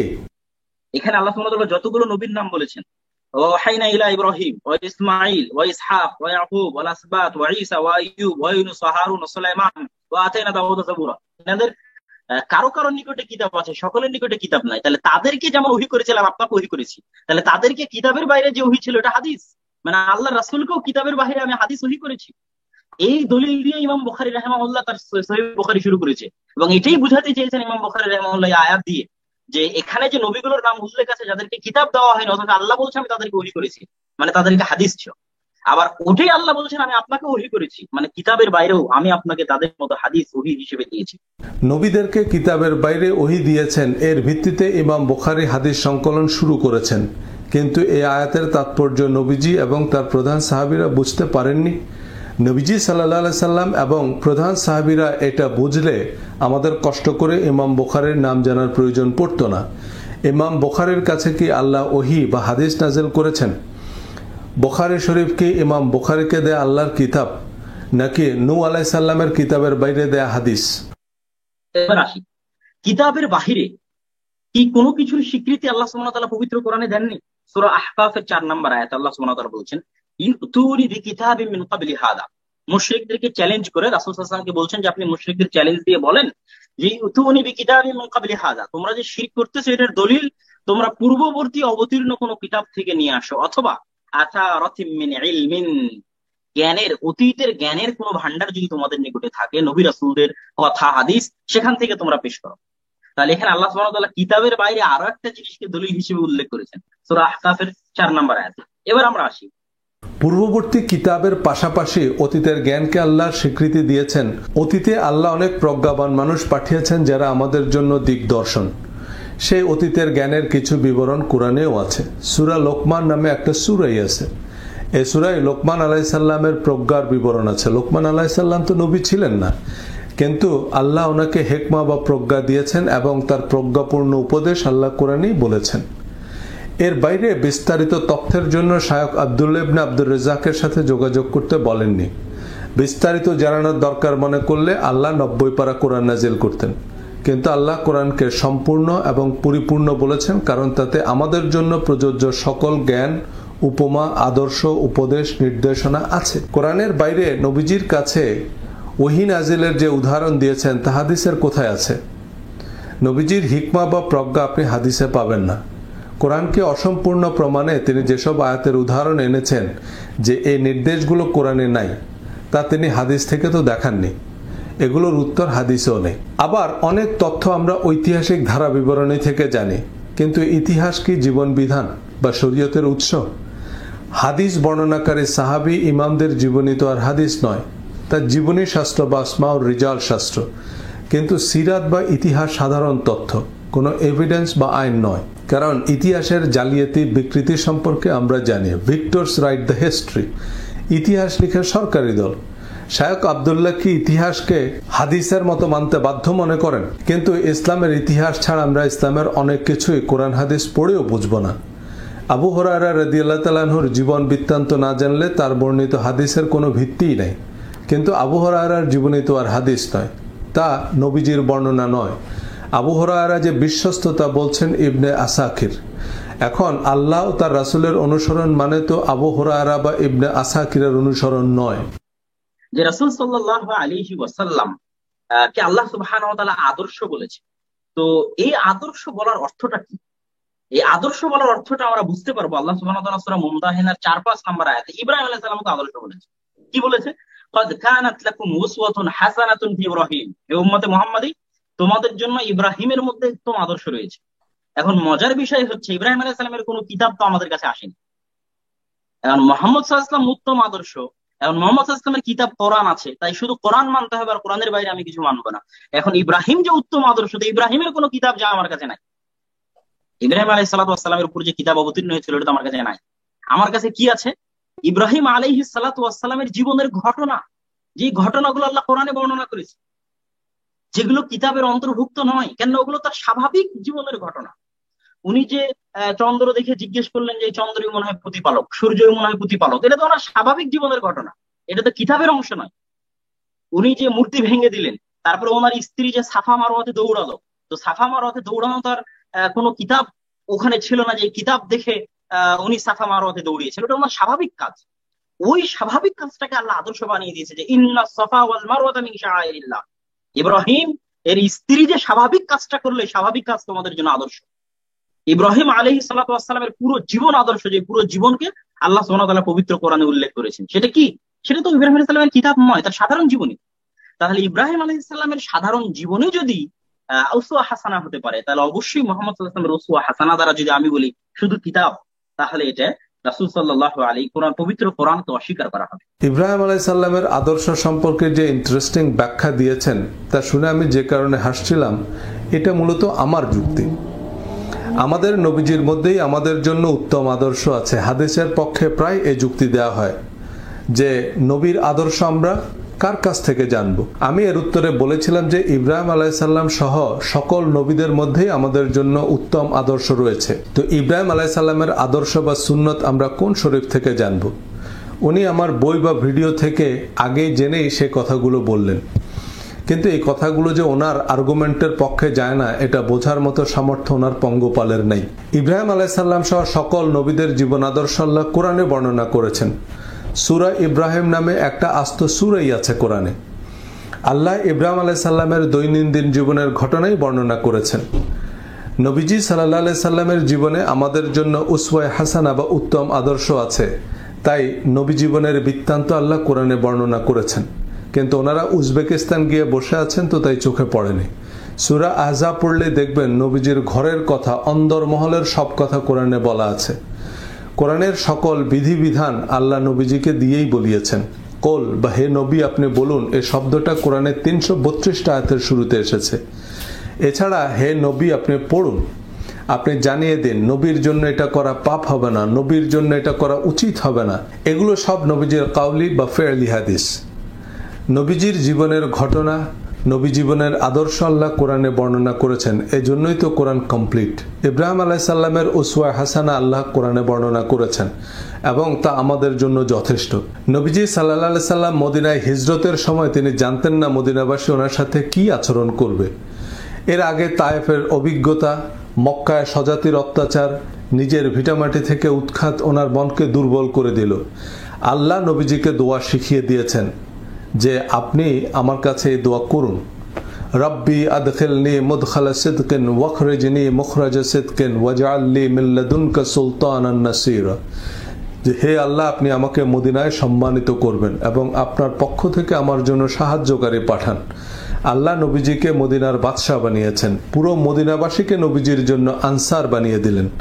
তো আমাদের এর চেয়ে উন্নত দোয়া লাগবে? নবীদের দোয়া শিরোনামে একটা ভিডিও আছে আমার চ্যানেলে। হযরত আদম আলাইহিস সালাম সহ সকল নবীদের দোয়া কোরআনে আছে। এজন্যই আল্লাহ কোরআনকে শ্রেষ্ঠ হাদিস বলেছেন এবং কোরআনকে সম্পূর্ণ পরিপূর্ণ একমাত্র অনুমোদিত কিতাব বলেছেন।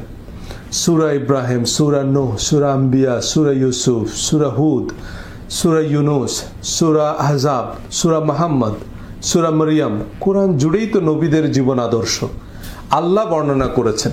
নবীদেরকেই আমাদের জন্য আদর্শ বলেছেন, কিন্তু আমরা সালাফিদের আদর্শ বানিয়েছি। তাদের জীবন আদর্শ খুঁজতে ইবনে আসাকিরের 80 খণ্ডের ইতিহাস পড়ে 84 খণ্ডে বিভক্ত হয়েছে। যাই হোক, এগুলোর বিস্তারিত বলার ডিবেটে সম্ভব ছিল না, আবার আমার সাথে এই ডিবেট হলেও সম্ভব হবে না, কারণ ডিবেটে আমাদের আলোচ্য সূচি, সময়সূচি এবং আমার যে মূল আর্গুমেন্ট তার সাথে এই কথাগুলোর কোনো সম্পর্ক নাই। এই বিষয়গুলোতে তো আমাদের বিতর্ক নয়, বরং এসব বিষয়ে আমাদের দুজনের অবস্থান একই। আমার প্রশ্ন ঘুরে ফিরে নবীদের কিতাব বহির্ভূত প্রত্যাদেশ বর্ণনা করার আপনি কে? আপনি নবী নাকি? আপনার কাছে কি আলাদা কিতাব এসেছে না ওহী এসেছে? ইমাম বুখারী বা আবু হুরায়রাকে কি আপনি নবীদের সমমর্যাদার মনে করেন কিনা? তবে প্রথমে উনি যেটা বললেন যে আমি হাদিস দিয়ে দলিল দিলাম কেন, এটা আমার কাছে মনে হয়েছে একটু শিশুতোষ প্রশ্ন। আমি আগেই বলেছি, যেমন ধরেন আমি ইতিহাসের বইও পড়ি, তারপরে আমি বললাম যে আমি ইতিহাস, ফাজাইলে আমল, খোয়াবনামা, এমনকি আপনার ধরেন রবীন্দ্রনাথের কথা, কাজী নজরুলের কবিতাও আমি উদ্ধৃত করেছি।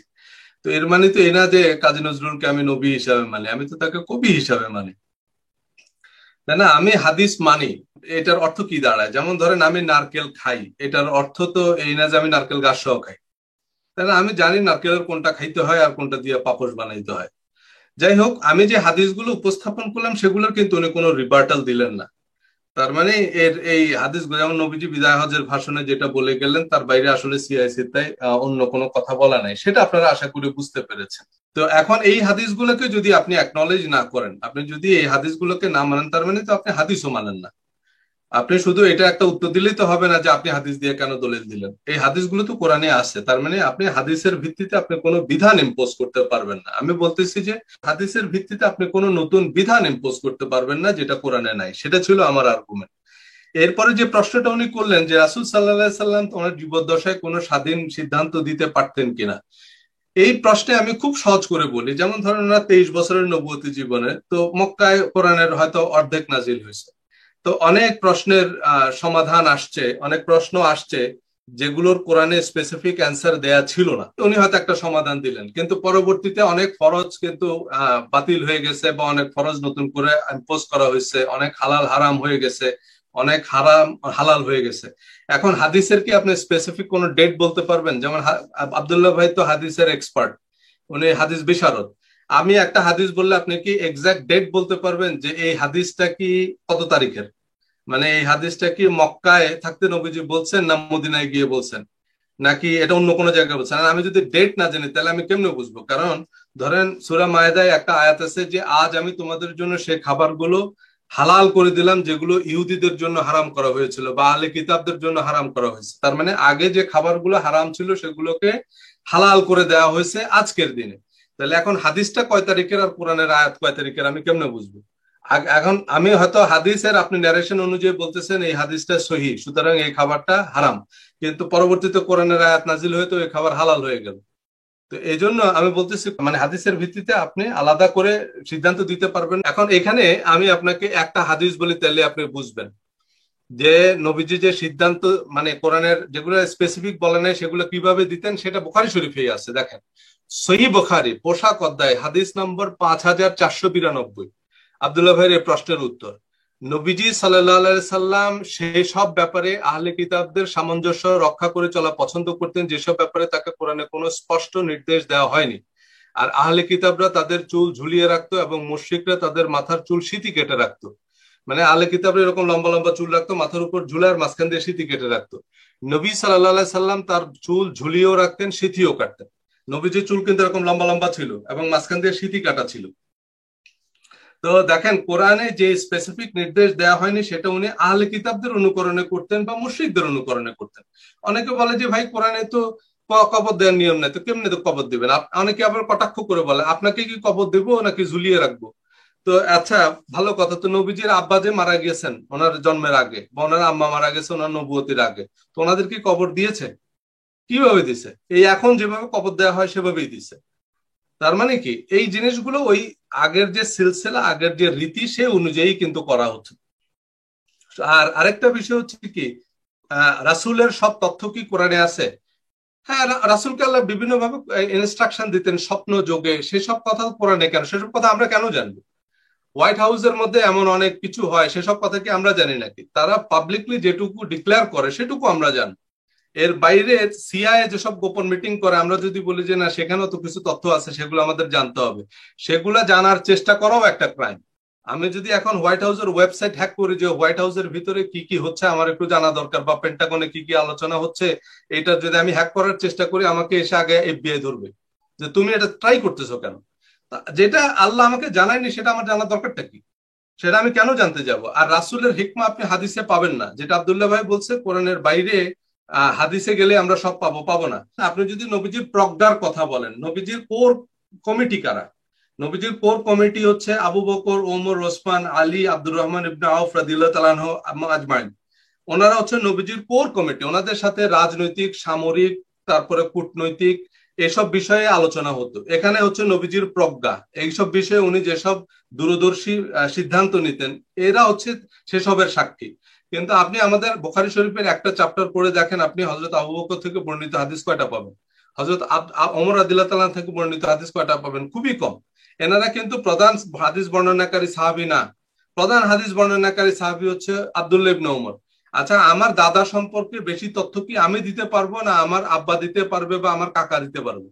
আমার আব্বা দিতে পারবে। তো আব্দুল্লাহ ইবনে ওমর যদি 5000 হাদিস বর্ণনা করে, তাহলে ওমর রাদিয়াল্লাহু তাআলা আনহুর বর্ণনা করার কথা 50,000 হাদিস।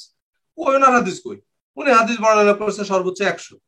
তো এগুলোর মধ্যে, এবং ওমর রাদিয়াল্লাহু তাআলা আনহু যদি হাদিস বর্ণনা করতেন, সেখানে হয়তো আমরা নবীজির প্রজ্ঞা বা এই যে কূটনৈতিক বিভিন্ন সিদ্ধান্ত ওনাদের সাথে পরামর্শ করে নিতেন। কিন্তু যারা হাদিস বর্ণনা করছে তারা নবীজিকে দূর থেকে দেখছে, যে উনি মাথার মাঝখান দিয়ে সিঁথি করে, উনি চুল ঝুলায় রাখে, তারপরে উনি 2 ফিতাওয়ালা চপ্পল পরে, উনি বেজোড় সংখ্যক খেজুর খাইছে। এগুলা কি হিকমা নাকি? কাউকে জিজ্ঞেস করেন যে আব্রাহাম লিঙ্কন কেন বিখ্যাত ছিল, কেউ যদি বলে যে উনি দাড়ি রাখতেন, উনি ফিতাওয়ালা জুতা পরতেন, উনি নিজের জুতা নিজে কালি করতেন, আপনি তো তার কথাই বলবেন না। This is not what Abraham Lincoln is remembered for. Come on, man. নবীজির এই হিকমা হাদিসে নাই। কিন্তু এরপর যে পয়েন্টটা উনি বললেন, আল্লাহ ও তার রাসূলের আনুগত্য। দেখেন, আমি এখানে এইটাকে একটু সিরিয়াসলি নেব। প্রথম কথা হচ্ছে, আল্লাহ ও তার রাসূলের আনুগত্য বলতে প্রাইমারিলি ইন্ডিকেট করা হয়েছে যারা নবীজির সমসাময়িক কালের মানুষ। আমি কয়েকটা আয়াত বলি, তাহলে আপনি বুঝবেন। সূরা আহজাবের 31 নম্বর আয়াত, যেমন সূরা আহজাবের 36 নম্বর আয়াতে বলছে যে আল্লাহ ও তার রাসূলকে অমান্য করলে সে স্পষ্টই পথভ্রষ্ট হবে। দেখেন সূরা আহজাবের 31 নম্বর আয়াতে কি বলছে? আর তোমাদের মধ্যে যে কেউ আল্লাহ ও তার রাসূলের আনুগত্য করবে, নেক আমল করবে, আমি তাকে দ্বিগুণ প্রতিদান দেব। এই কথাটা বলা হচ্ছে নবীজির স্ত্রীদেরকে। আয়াতের শুরুতেই বলা আছে, হে নবী পত্নীগণ। তারপরে বলা হচ্ছে যে সূরা নূরের 62 নম্বর আয়াতে, মুমিন শুধু তারাই যারা আল্লাহ ও তার রাসূলের উপর ঈমান আনে এবং তার সাথে কোনো সমষ্টিগত কাজে থাকলে অনুমতি না নিয়ে চলে যায় না। মানে রাসূলের সাথে সমষ্টিগত কাজে আছে, একটা কূপ খনন করতেছে, মদিনার চারদিকে ব্যাংকার বানাচ্ছে আপনার খন্দকের যুদ্ধে, বা নবীজির সাথে একটা যুদ্ধে আছে, পিছন দিয়ে আস্তে সরে পড়ে, তাদের সম্পর্কে বলা হয়েছে যারা নবীজির সমসাময়িক কালের মানুষ। সূরা হুজুরাতের 7 নম্বর আয়াতে বলছে, আর তোমরা জেনে রাখো যে তোমাদের মধ্যে আল্লাহ রাসূল রয়েছে, সে যদি অধিকাংশ বিষয়ে তোমাদের কথা মেনে নিত, তাহলে তোমরা অবশ্যই কষ্টে পতিত হতে। তার মানে এটা নবীজির শুরা সদস্যদের কথা বলা হচ্ছে, যে তোমরা তোমাদের সবার কথা শুনলে আলটিমেটলি হবে না, তোমরা নবীর কথা মানো। আল্লাহ ও তার রাসূলের অনুসরণ বলতে কেউ যদি বুঝে যে আল্লাহ কিছু বিধান দিয়েছেন, নবীও কিছু বিধান দিয়েছেন, এবং আল্লাহর বিধানের মতো নবীর বিধানও মানতে হবে, তাহলে গুনাহ টুনা না, একেবারে আবু জাহেলের মতো মুশরিক সে। প্রতিযোগিতায় জয়ের জন্য বৃহত্তর স্বার্থে হিকমা হিসাবে তা আহলে হাদিস মানহাজে জায়েজ হতে পারে, তবে সাধারণ দর্শকরা অসাবধানতাবশত ওনার অনুবাদ বা ব্যাখ্যাকে গ্রহণ করলে আবু জেহেলের মতোই মুশরিকে পরিণত হবেন। ক্লিয়ার এন্ড ক্রিস্টাল দলিল পবিত্র কোরআন থেকে সূরা নিসার 150 নম্বর আয়াতে আল্লাহ সুবহানাহু ওয়া তাআলা বলছেন, ইন্নাল্লাযীনা ইয়াকফুরুনা বিল্লাহি ওয়া রুসুলিহি, যারা আল্লাহ এবং তার রাসূলের সাথে কুফরি করে। কিভাবে কুফরি করে? ইউরিদুনা ইউফাররিকু বাইনাল্লাহি ওয়া রাসূলিহি, তারা চেষ্টা করে আল্লাহ এবং তার রাসূলের মধ্যে পার্থক্যের দেওয়াল তৈরি করে দিতে। এই পার্থক্যের দেওয়াল তৈরি করার মাধ্যমে তারা কুফরি করে। কি সেটা? ইয়াকুলুনা নুমিনু বিবা'দিন ওয়া নাকফুরু বিবা'দ, তারা বলে যে আমরা আল্লাহর পক্ষ থেকে আসলে মানবো আর আল্লাহর নবীর পক্ষ থেকে আসলে মানবো না। এইভাবে আল্লাহ এবং আল্লাহর রাসূলের মধ্যে পার্থক্য করার মধ্যে দিয়ে তারা কুফরি করে। একদম ক্লিয়ার এন্ড ক্রিস্টাল দলিল যে আল্লাহ সুবহানাহু ওয়া তাআলাকেও মানতে হবে, রাসূল সাল্লাল্লাহু আলাইহি ওয়াসাল্লামকেও মানতে হবে। কেননা আল্লাহ রাসূলের প্রতি যত ওহী হয়েছে সব ওহী পবিত্র কোরআনে নাই, তার বাইরে ওহী হতো, যেটা আমরা প্রমাণ করেছি। জি, ক্লিয়ার এন্ড ক্রিস্টাল মিথ্যা অনুবাদ, ক্লিয়ার এন্ড ক্রিস্টাল বানোয়াট ব্যাখ্যা ওনাদের বড় হুজুর আবু বকর মোহাম্মদ জাকারিয়ার অনুবাদ। নিশ্চয়ই যারা আল্লাহ তার রাসূলের সাথে কুফরি করে এবং আল্লাহ তার রাসূলগণের মধ্যে ঈমানের ব্যাপারে তারতম্য করতে চায় এবং বলে আমরা কতকের উপর ঈমান আনি এবং কতকের সাথে কুফরি করি, তিনি কি অনুবাদ করলেন? তারা আল্লাহ তার রাসূলের সাথে কুফরি করে। রুসুলিহি মানে রাসূলগণ, প্লুরাল, বাংলায়ও লেখা আছে রাসূলগণ। ইংরেজি অনুবাদ, surely those who deny Allah and his messengers. Messengers এক বছর না বহু বছর, এটা ক্লাস 3 স্ট্যান্ডার্ডের গ্রামার। উনি মদিনা ইউনিভার্সিটিতে পড়েছেন, উনি এটা জানবেন না? আল্লাহ তার রাসূলগণের মধ্যে তারতম্য বা পার্থক্য করতে চায়। কি বিষয়ে পার্থক্য করতে চায়? ঈমান বা বিশ্বাস করার ক্ষেত্রে। অর্থাৎ আল্লাহকে বিশ্বাস করে কিন্তু নবীদের বিশ্বাস করে না, এবং বলে আমরা কতকের উপর ঈমান আনি এবং কতককে অস্বীকার করি। অর্থাৎ কয়েকজন নবীকে বিশ্বাস করে, কয়েকজনকে করে না। ইংরেজিতেও লেখা আছে, saying we believe in some and disbelieve in others. কিন্তু শায়খ আব্দুল্লাহ ওয়ায়াকুলুনা নুমিনু বিবাদি ওয়ানাকফুরু বিবাদি এর অনুবাদ করলেন, হুকুম প্রণেতা বা স্বাধীন বিধানদাতা হিসাবে আল্লাহ তার রাসূলের মধ্যে পার্থক্য করাকে কুফরি বলেছেন। যে তারা বলে আমরা আল্লাহর পক্ষ থেকে আসলে মানব, নবীর পক্ষ থেকে আসলে মানব না, বা আল্লাহর হুকুম মানি, নবীর হুকুম মানি না। এমন কোনো কথা তো এই আয়াতে নাই। পৃথিবীর কোনো তাফসীরকারক এই আয়াতের এহেন অর্থ করেনি। কি সাংঘাতিক কথা! বিধান দেওয়ার ক্ষেত্রে আল্লাহ তার রাসূলকে সমকক্ষ মনে করলে তো সে আবু লাহাবের মতোই মুশরিক। ওয়ায়াকুলুনা নুমিনু বিবাদি ওয়া নাকফুরু বিবাদি, মানে তারা বলে আমরা কয়েকজনের প্রতি ঈমান এনেছি এবং কয়েকজনকে অস্বীকার করছি। এর মানে নবীদের কয়েকজন। যেমন ইহুদিরা প্রায় সকল নবীকেই বিশ্বাস করে কিন্তু হযরত ঈসা আলাইহিস সালাম এবং হযরত মুহাম্মদ সাল্লাল্লাহু আলাইহি সাল্লামকে মানে না। কোরআনে সকল নবীদের উপর অভিন্ন বিশ্বাসের শর্ত আরোপ করা হয়েছে, যেটা সূরা বাকারা 285 নম্বর ঈমানের আয়াতে বলা হয়েছে, কুল্লুন আমানা বিল্লাহি ওয়া মালাইকাতিহি ওয়া কুতুবিহি ওয়া রাসূলিহি লা নুফাররিকু বাইনা আহাদিম মির রাসূলিহি। প্রত্যেকেই ঈমান এনেছে আল্লাহর উপর, তার ফেরেশতাকুল, কিতাবসমূহ এবং তার রাসূলগণের উপর। আমরা তার রাসূলগণের কারো মধ্যে তারতম্য করি না। বলা হয়েছে লা নুফাররিকু বাইনা আহাদিম মির রাসূলিহি, আমরা আল্লাহর রাসূলগণের মধ্যে কোনো পার্থক্য করি না। সূরা আল ইমরানের 84 নম্বর ঈমানের আয়াত, বলো আমরা ঈমান এনেছি আল্লাহর প্রতি এবং যা নাজিল করা হয়েছে আমাদের উপর, আর যা নাজিল করা হয়েছে ইব্রাহিম, ইসমাইল, ইসহাক, ইয়াকুব ও তাদের সন্তানদের উপর, আর যা দেওয়া হয়েছে মূসা, ঈসা ও অন্যান্য নবীকে তাদের রবের পক্ষ থেকে। এরপরেই বলতে হবে লা নুফাররিকু বাইনা আহাদিম মিনহুম, আমরা তাদের কারো মধ্যে পার্থক্য করি না। অর্থাৎ নবীদের কারো মধ্যে পার্থক্য করি না। আল্লাহ তার সকল রাসূলকে রাসূল হিসাবে বিশ্বাস করতে হবে এবং নবীদের কারো মধ্যে কোনো পার্থক্য করা যাবে না। সকল নবীর উপর ঈমান আনতে হবে। সূরা নিসার পরের আয়াতেও একথাই বলা হয়েছে। আর যারা আল্লাহ তার রাসূলগণের প্রতি ঈমান এনেছে এবং তাদের একের সাথে অপরের পার্থক্য করেনি, কিন্তু তিনি অনুবাদ করলেন কি, যারা আল্লাহ তার রাসূলের প্রতি ঈমান আনে এবং তাদের মধ্যে কোনো পার্থক্য করে না। এখানেও রাসূলিহি অনুবাদ রাসূলগণ না বলে রাসূল সিঙ্গুলার অর্থ নিয়েছেন এবং আল্লাহ তার রাসূলের মধ্যে পার্থক্য না করাকে বুঝিয়েছেন। আল্লাহ সুবহানাহু ওয়া তাআলা সূরা নিসা 152 আল্লাযীনা আমানু বিল্লাহি ওয়া রাসূলিহি ওয়া লাম ইউফাররিকু বাইনা আহাদিম মিনহুম, যারা আল্লাহ এবং আল্লাহর রাসূলের প্রতি ঈমান আনে এবং তাদের মধ্যে কোনো পার্থক্য করে না। এটা আল্লাহ সুবহানাহু ওয়া তাআলা স্পষ্ট করে পবিত্র কোরআনে বলে দিয়েছেন। আল্লাহ তার রাসূলের মধ্যে পার্থক্য নাই, দুজনের ক্ষমতা মর্যাদা সমান। রাসূল হচ্ছেন আব্দ, বান্দা, আর আল্লাহ হচ্ছেন মাবুদ। আব্দ আর মাবুদের মধ্যে পার্থক্য নেই। আস্তাগফিরুল্লাহ। এই আয়াতগুলোর যে কোনো অনুবাদ চেক করে দেখবেন। আপনার মহল্লার মসজিদের ইমাম সাহেবকে একটু জিজ্ঞেস করবেন যে হুজুর আল্লাহ তার রাসূলকে সমান, আল্লাহ রাসূলকে অভিন্ন মনে করা কি? চলুন দুজন বরেণ্য আলেমের কাছ থেকে শুনি। সূরা ফাতিহার প্রথমে আমরা কি বলি? বিসমিল্লাহির রহমানির রহিম। তার মানে মুসলমান কার নামে শুরু করে? যদি কেউ বলে আল্লাহ আল্লাহ নবীর নামে শুরু করলাম, কি হবে?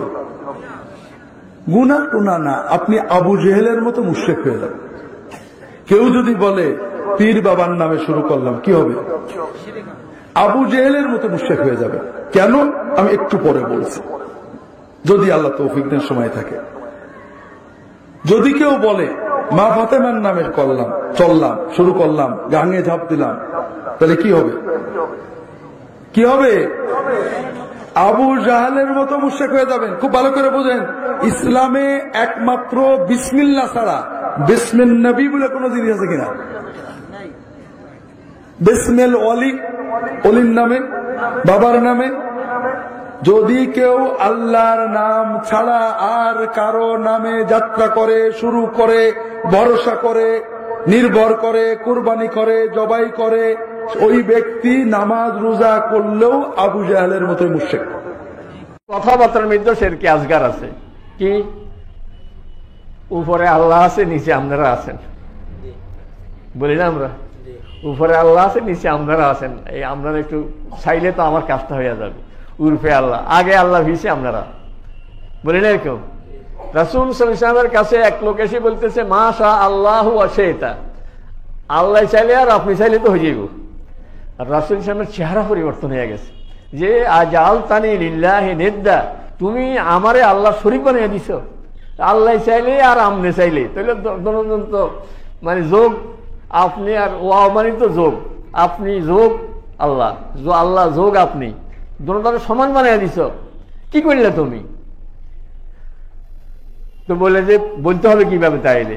বলে বলবো তারপরে আল্লাহ আছেন, তারপরে আপনারা দেখবেন, তারপরে কিন্তু আল্লাহ আছে, আপনারা আছেন, উপরে আল্লাহ, নিচে আপনি, আগে আল্লাহ, পিছিয়ে আপনি। এরকম বলা যাবে না, তারপরে। আরবিতে সুম্মা, বাংলাতে তারপরে দিয়ে বলা যাবে, যাতে কোনোভাবে আল্লাহর সাথে শিরক না হয়। এভাবে কোনো গায়রুল্লাহর নামে কসম করা, বিদ্যার কসম।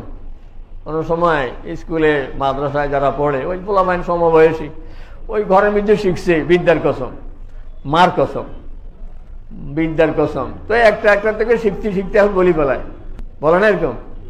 আল্লাহ তাআলা ছাড়া অন্য কারো কসম করা যাবে না, এটা হলো শিরকে আসগার। শায়খ আব্দুল্লাহ এই আলোচনা করার আগেই আমি আল্লাহ তার রাসূলের আনুগত্যের অর্থ, আল্লাহ ও রাসূলকে অভিন্ন বা সমকক্ষ মনে করা যে শিরক, তা নিয়ে বেশ জোরালো আলোচনা করেছি।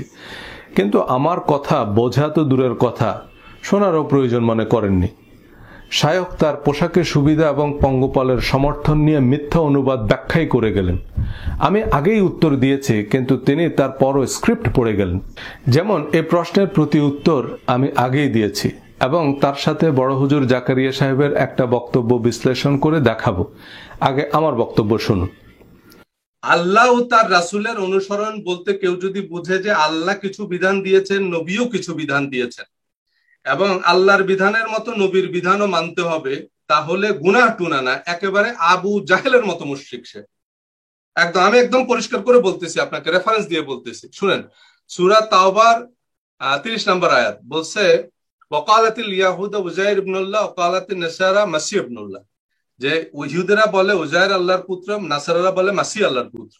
এখন মাসিহ আল্লাহর নবী, উনি কি নিজেকে আল্লাহর পুত্র বলেছেন? অবশ্যই বলেননি, কিন্তু তার উম্মতরা তাকে আল্লাহর পুত্র বানিয়েছে অতি ভক্তির কারণে। যারা মুশরিক তারা কিন্তু কেউ ফেরাউনরে আল্লাহর সমকক্ষ বানায় নাই, কেউ কিন্তু নমরুদরে বিধান মানে না, সবাই কিন্তু নবীদের বিধান মানতে গিয়ে মুশরিক হয়েছে, নবীদেরকে তারা আল্লাহর সমকক্ষ বানাইছে। এরপরের আয়াতটা আমাদের সাথে একেবারে হুবহু মিলে, খাপের খাপ মিলে, এজন্য আমরা আয়াত বলি না, ইত্তাখাযু আহবারাহুম ওয়া রুহবানাহুম আরবাবান মিন দুনিল্লাহি ওয়া মাসীহ ইবনে মারইয়াম, বলতেছে তারা তাদের পোপ, রাবাই এবং মরিয়ম পুত্র ঈসাকে রব বানিয়েছে আল্লাহকে ছেড়ে।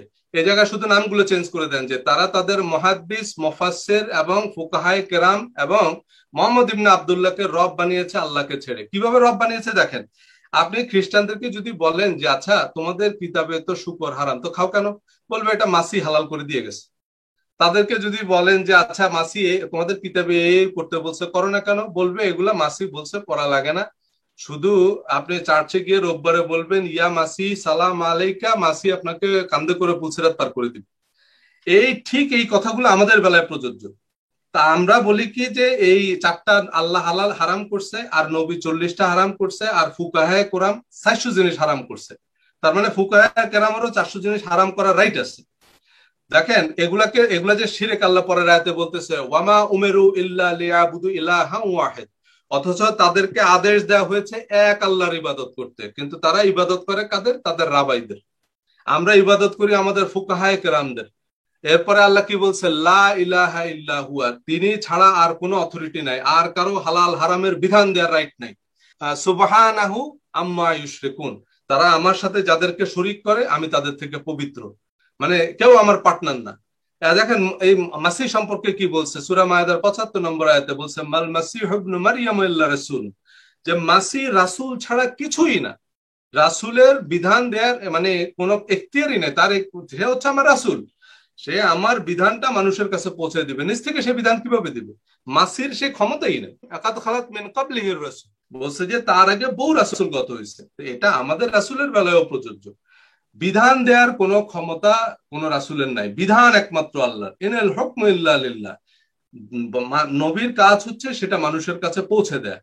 সো কেউ যদি মনে করেন যে নবী মানে আল্লাহর বিধানের বাইরে কোনো বিধান দিয়েছেন এবং সেগুলোকে আমরা আল্লাহর বিধানের মতো মানতে হবে, এটা নবীর নামে মিথ্যাচার, নবীর নামে আমরা অপবাদ দিচ্ছি, দিয়ে মানে এগুলো আমরা বানাইছি, আমরা কিছু বিধান বানায় সেটাকে নবীর নাম দিয়ে জাস্টিফাই করতেছি। কিন্তু নবী কোনো অবস্থাতেই আল্লাহর বিধানের বাইরে নিজে থেকে কোনো বিধান দিতে পারেন না, নবীজিকে সে এখতিয়ার দেওয়া হয়নি, তাই না? সূরা তাহরিমের 1 নম্বর আয়াতে আপনি যদি দেখেন, সেখানে বলা হয়েছে ইয়া আইয়ুহান নাবিয়্যু, যে আল্লাহর নবীজিকে শোকজ করছে। ইয়া আইয়ুহান নাবিয়্যু, তাহরিম মানে হারাম, হারাম থেকে তাহরিম, প্রহিবিশন। আল্লাহ নবীকে ধমক দিচ্ছে যে ইয়া আইয়ুহান নাবিয়্যু লিমা তুহাররিমু মা আহাল্লাল্লাহু লাকা, যে হে নবী, আল্লাহ আপনার জন্য যেটা হালাল করেছে আপনি কেন তা নিজের জন্য হারাম করলেন? তাহলে নবীর স্ত্রীরা পছন্দ করতেন এমন একটা খাবার উনি নিজের জন্য হারাম করছে, আমাদের জন্য না। বলছে যাচ্ছে ঠিক আছে এটা আমার জন্য হারাম, সাথে সাথে আল্লাহ ধমক দিছে যে আল্লাহ যেটা আপনার জন্য হালাল করছে আপনি কেন সেটাকে হারাম বললেন? আপনাকে হারাম দেওয়া তো হালালকে হারাম বলা রাইট দেওয়া হয়নি। দেখেন যেখানে আমাদের জন্য 4টা খাবার হারাম করা হয়েছে সেটা হচ্ছে কি, যে সূরা নাহলের 116 নম্বর আয়াত, ইন্নামা হারামা আলাইকুমুল মাইতাতা ওয়াদ-দাম ওয়া লাহমাল খিনজির ওয়া মা উহিল্লা লিগায়রিল্লাহি বিহি, এই 4টা জিনিস তোমাদের জন্য হারাম করা হয়েছে। এরপরেই বলছে যে তোমরা নিজেদের জিহ্বা দিয়ে বানানো মিথ্যার উপর নির্ভর করে আল্লাহর উপর মিথ্যারোপ করে বলো না যে এটা হালাল এবং এটা হারাম। তার মানে আল্লাহ যেটাকে হারাম বলেনি সেটাকে হারাম বলা হচ্ছে আল্লাহর উপর মিথ্যাচার। তো এটা যদি আপনি বলেন যে নবীজি হালালকে হারাম বলছে, তার মানে আপনি নবীজিকে তহমত দিচ্ছেন যে নবীজি আল্লাহর উপর মিথ্যারোপ করছে, এবং এটা একটা ভয়ঙ্কর অপবাদ নবীর উপরে। এটা নবী কোনোভাবেই আল্লাহর বিধান বহির্ভূত বিধান দিতে পারেন না। নবীজি আল্লাহর বিধানটাই নবীজি পৌঁছে দিয়েছেন। এই জন্য কুল আতিউল্লাহ ওয়ার রাসূল, আল্লাহ তো রাসূলের আনুগত্য করো, যেহেতু আল্লাহর বিধানটাই আল্লাহর কথাটাই নবীজির কথা, এই জন্য এটা নাউন প্রোনাউনের মতো ইন্টারচেঞ্জেবলি ব্যবহার হয়েছে, এটা আলাদা কোনো বিধান না। এবার জাকারিয়া সাহেবের ব্যাখ্যা শুনুন। আপনি দরবার খুলে বসেছেন, আপনি মানুষকে পার করে দিবেন, শুধু মুরিদ করতেছেন, মুরিদ হও জান্নাতে যাও, মুরিদ হও জান্নাতে যাও। ফাইজলাই ফাইছেন নাকি আপনি? এটা জান্নাত কি আপনার বাপের দিনের বাপের সম্পদ? ওয়াল মাসিহ ইবনে মারইয়াম ওয়া মা উমিরু ইল্লা লিয়াবুদুল্লাহ মুখলিসিন লাহুদ্দিন। আল্লাহ তাআলা বলছেন তারা তাদের সংসার বিরোধী এবং দরবেশদেরকে, অর্থাৎ তাদের পীর সাহেবদেরকে এবং তাদের আলেমদেরকে তারা রব বানিয়ে নিয়েছে। এই কথা শোনার পরে আদি ইবনে হাতিম রাদিয়াল্লাহু আনহু তিনি বলেন যে ইয়া রাসূলুল্লাহ, আমি কয়দিন আগে খ্রিস্টান ধর্ম ছিলাম, আমি তো কখনো তাদেরকে রব বলি নাই, আপনি কিভাবে বলতে পারেন যে আমরা রব বানাই? রাসূলুল্লাহ সাল্লাল্লাহু আলাইহি ওয়াসাল্লাম বুঝিয়ে দিলেন, বললেন যে তারা যখন কোনো কিছু হালাল বলে তোমরা হালাল বলো না, তারা যখন কোনো কিছু হারাম বলে তোমরা সেটাকে হারাম বলো না? বলে হ্যাঁ বলি। আল্লাহর দাঁড়াও, মানে আল্লাহর কথা দাঁড়ি না, বলে এইটার নামই হচ্ছে তাদেরকে রব মানা, কারণ হালাল হারাম করতে পারে কে? আল্লাহ। শরীয়ত প্রবর্তন দিতে পারে কে? আল্লাহ। আপনি শরীয়ত দিতে পারেন না। দুনিয়ার মানুষ কেউ যদি শরীয়ত দেওয়ার দাবি করে, হালাল হারামের দাবি করে, সে হালাল হারাম যদি প্রবর্তন করার পর বলে যে আমি এই জিকির দিলাম, আমি এই ফিকির দিলাম, আমি ওইটা দিলাম, সে কে যে দিবে? সে তো একটা আল্লাহর দাস। আল্লাহর দাস এগুলো দিতে পারে? সে কোনোদিন পারে না। যদি কেউ এটা মেনে নেয় কেউ, তখন তাকে আপনি রব মেনে নিয়েছেন। এই জন্য যারা এই হালাল হারামের পরে শিরিক করতেছে, অনেক মানুষ এরাও কুফরি করতেছে, হালাল হারাম মানে নিচ্ছে আরেকজনকে। উনি অন্যদের বোঝানোর সময় এই আয়াতের মর্মার্থ ঠিকই বুঝলেন, কিন্তু নিজের বেলাতে বুঝেন না। পীর আর শায়খের মধ্যে পার্থক্য কি? পীর শব্দটা কোরআন হাদিসে নাই, শায়খ শব্দটাও নেই, কিন্তু নিজের বেলায় মাসালা ভিন্ন। এক লোক হুজুরকে আগাম ফাতুয়া জিজ্ঞেস করছে যে হুজুর, ডাব চুরি করে খাইলে কি হবে? হুজুর বললেন গুনাহ, মস্ত বড় গুনাহ। এবার ওই লোক বলতেছে আপনার ছেলে আমার গাছের ডাব চুরি করে খাইছে। এবার হুজুর ছেলেরে বলতেছে কি বাবা তুমি চুরি করে ডাব খাইছো? ছেলে বলতেছে না আব্বা, ওটা তো ডাব না, জুনা হয়ে গেছে, মানে নারকেল হয়ে গেছে। হুজুর হেসে বললেন ও তাইলে তো সমস্যা নাই, জুনা খাইলে গুনাহ নাই। কেউ পীরকে খোদা বানিয়েছে, কেউ শায়ককে। শায়কের কথায় মরছে মারছে। পীর যেটাকে হালাল বা হারাম বলে, পীরের মুরিদরা সেটাকে হালাল বা হারাম হিসাবে মানে। একই কথা শায়কের বেলাতেও প্রযোজ্য। শায়ক যেটাকে সহি আকিদা বলেন, শায়কের শিষ্যরা সেটাকেই সহি আকিদা মনে করে। কিন্তু শায়কের হাফেজাহুল্লাহ জপ করা শিষ্যরা জানে না যে আকিদা শব্দটা কোরআন হাদিস তো দূরের কথা, ইসলামের প্রথম 400 বছরের সংকলিত কোনো আরবি অভিধানে নাই। আকিদা শব্দই তো সহি না, কোরআনে নাই, হাদিসে নাই, তো আকিদা শব্দই তো বেদাত। কোরআনে আল্লাহ ইমান বলছে, হাদিস ও কিতাবুল ইমান বা ইমান অধ্যায় আছে। সেই কিতাবুল ইমান পড়লে ওনাদের সহি আকিদার দাগ খতিয়ান নম্বর কিছুই খুঁজে পাবেন না। কোথা থেকে ওনারা সহি আকিদার সার্টিফিকেট দেয় আর বড় বড় মুফাসসিরদের কুফরি আকিদার তহমত দেয়, তা কেবল ওনারাই বলতে পারবেন। আগামী পর্বে শায়খ কোরআনের আরও যেসব রেফারেন্স দিয়েছেন এবং তার যেসব মিথ্যা অনুবাদ ও ব্যাখ্যা দিয়েছেন শুধু নিজের মত প্রতিষ্ঠা করতে, তা দেখাবো। আমি সম্পূর্ণ ডিবেট ধারাবাহিকভাবে পর্যালোচনা করছি টিভি রিপ্লের মতো, যাতে রেফারেন্স ও যুক্তিগুলো আমরা আরও ভালোভাবে এক্সামিন করতে পারে। জোরালো আবেদন করলেই তা আউট নয়, স্লো মোশনে দেখলে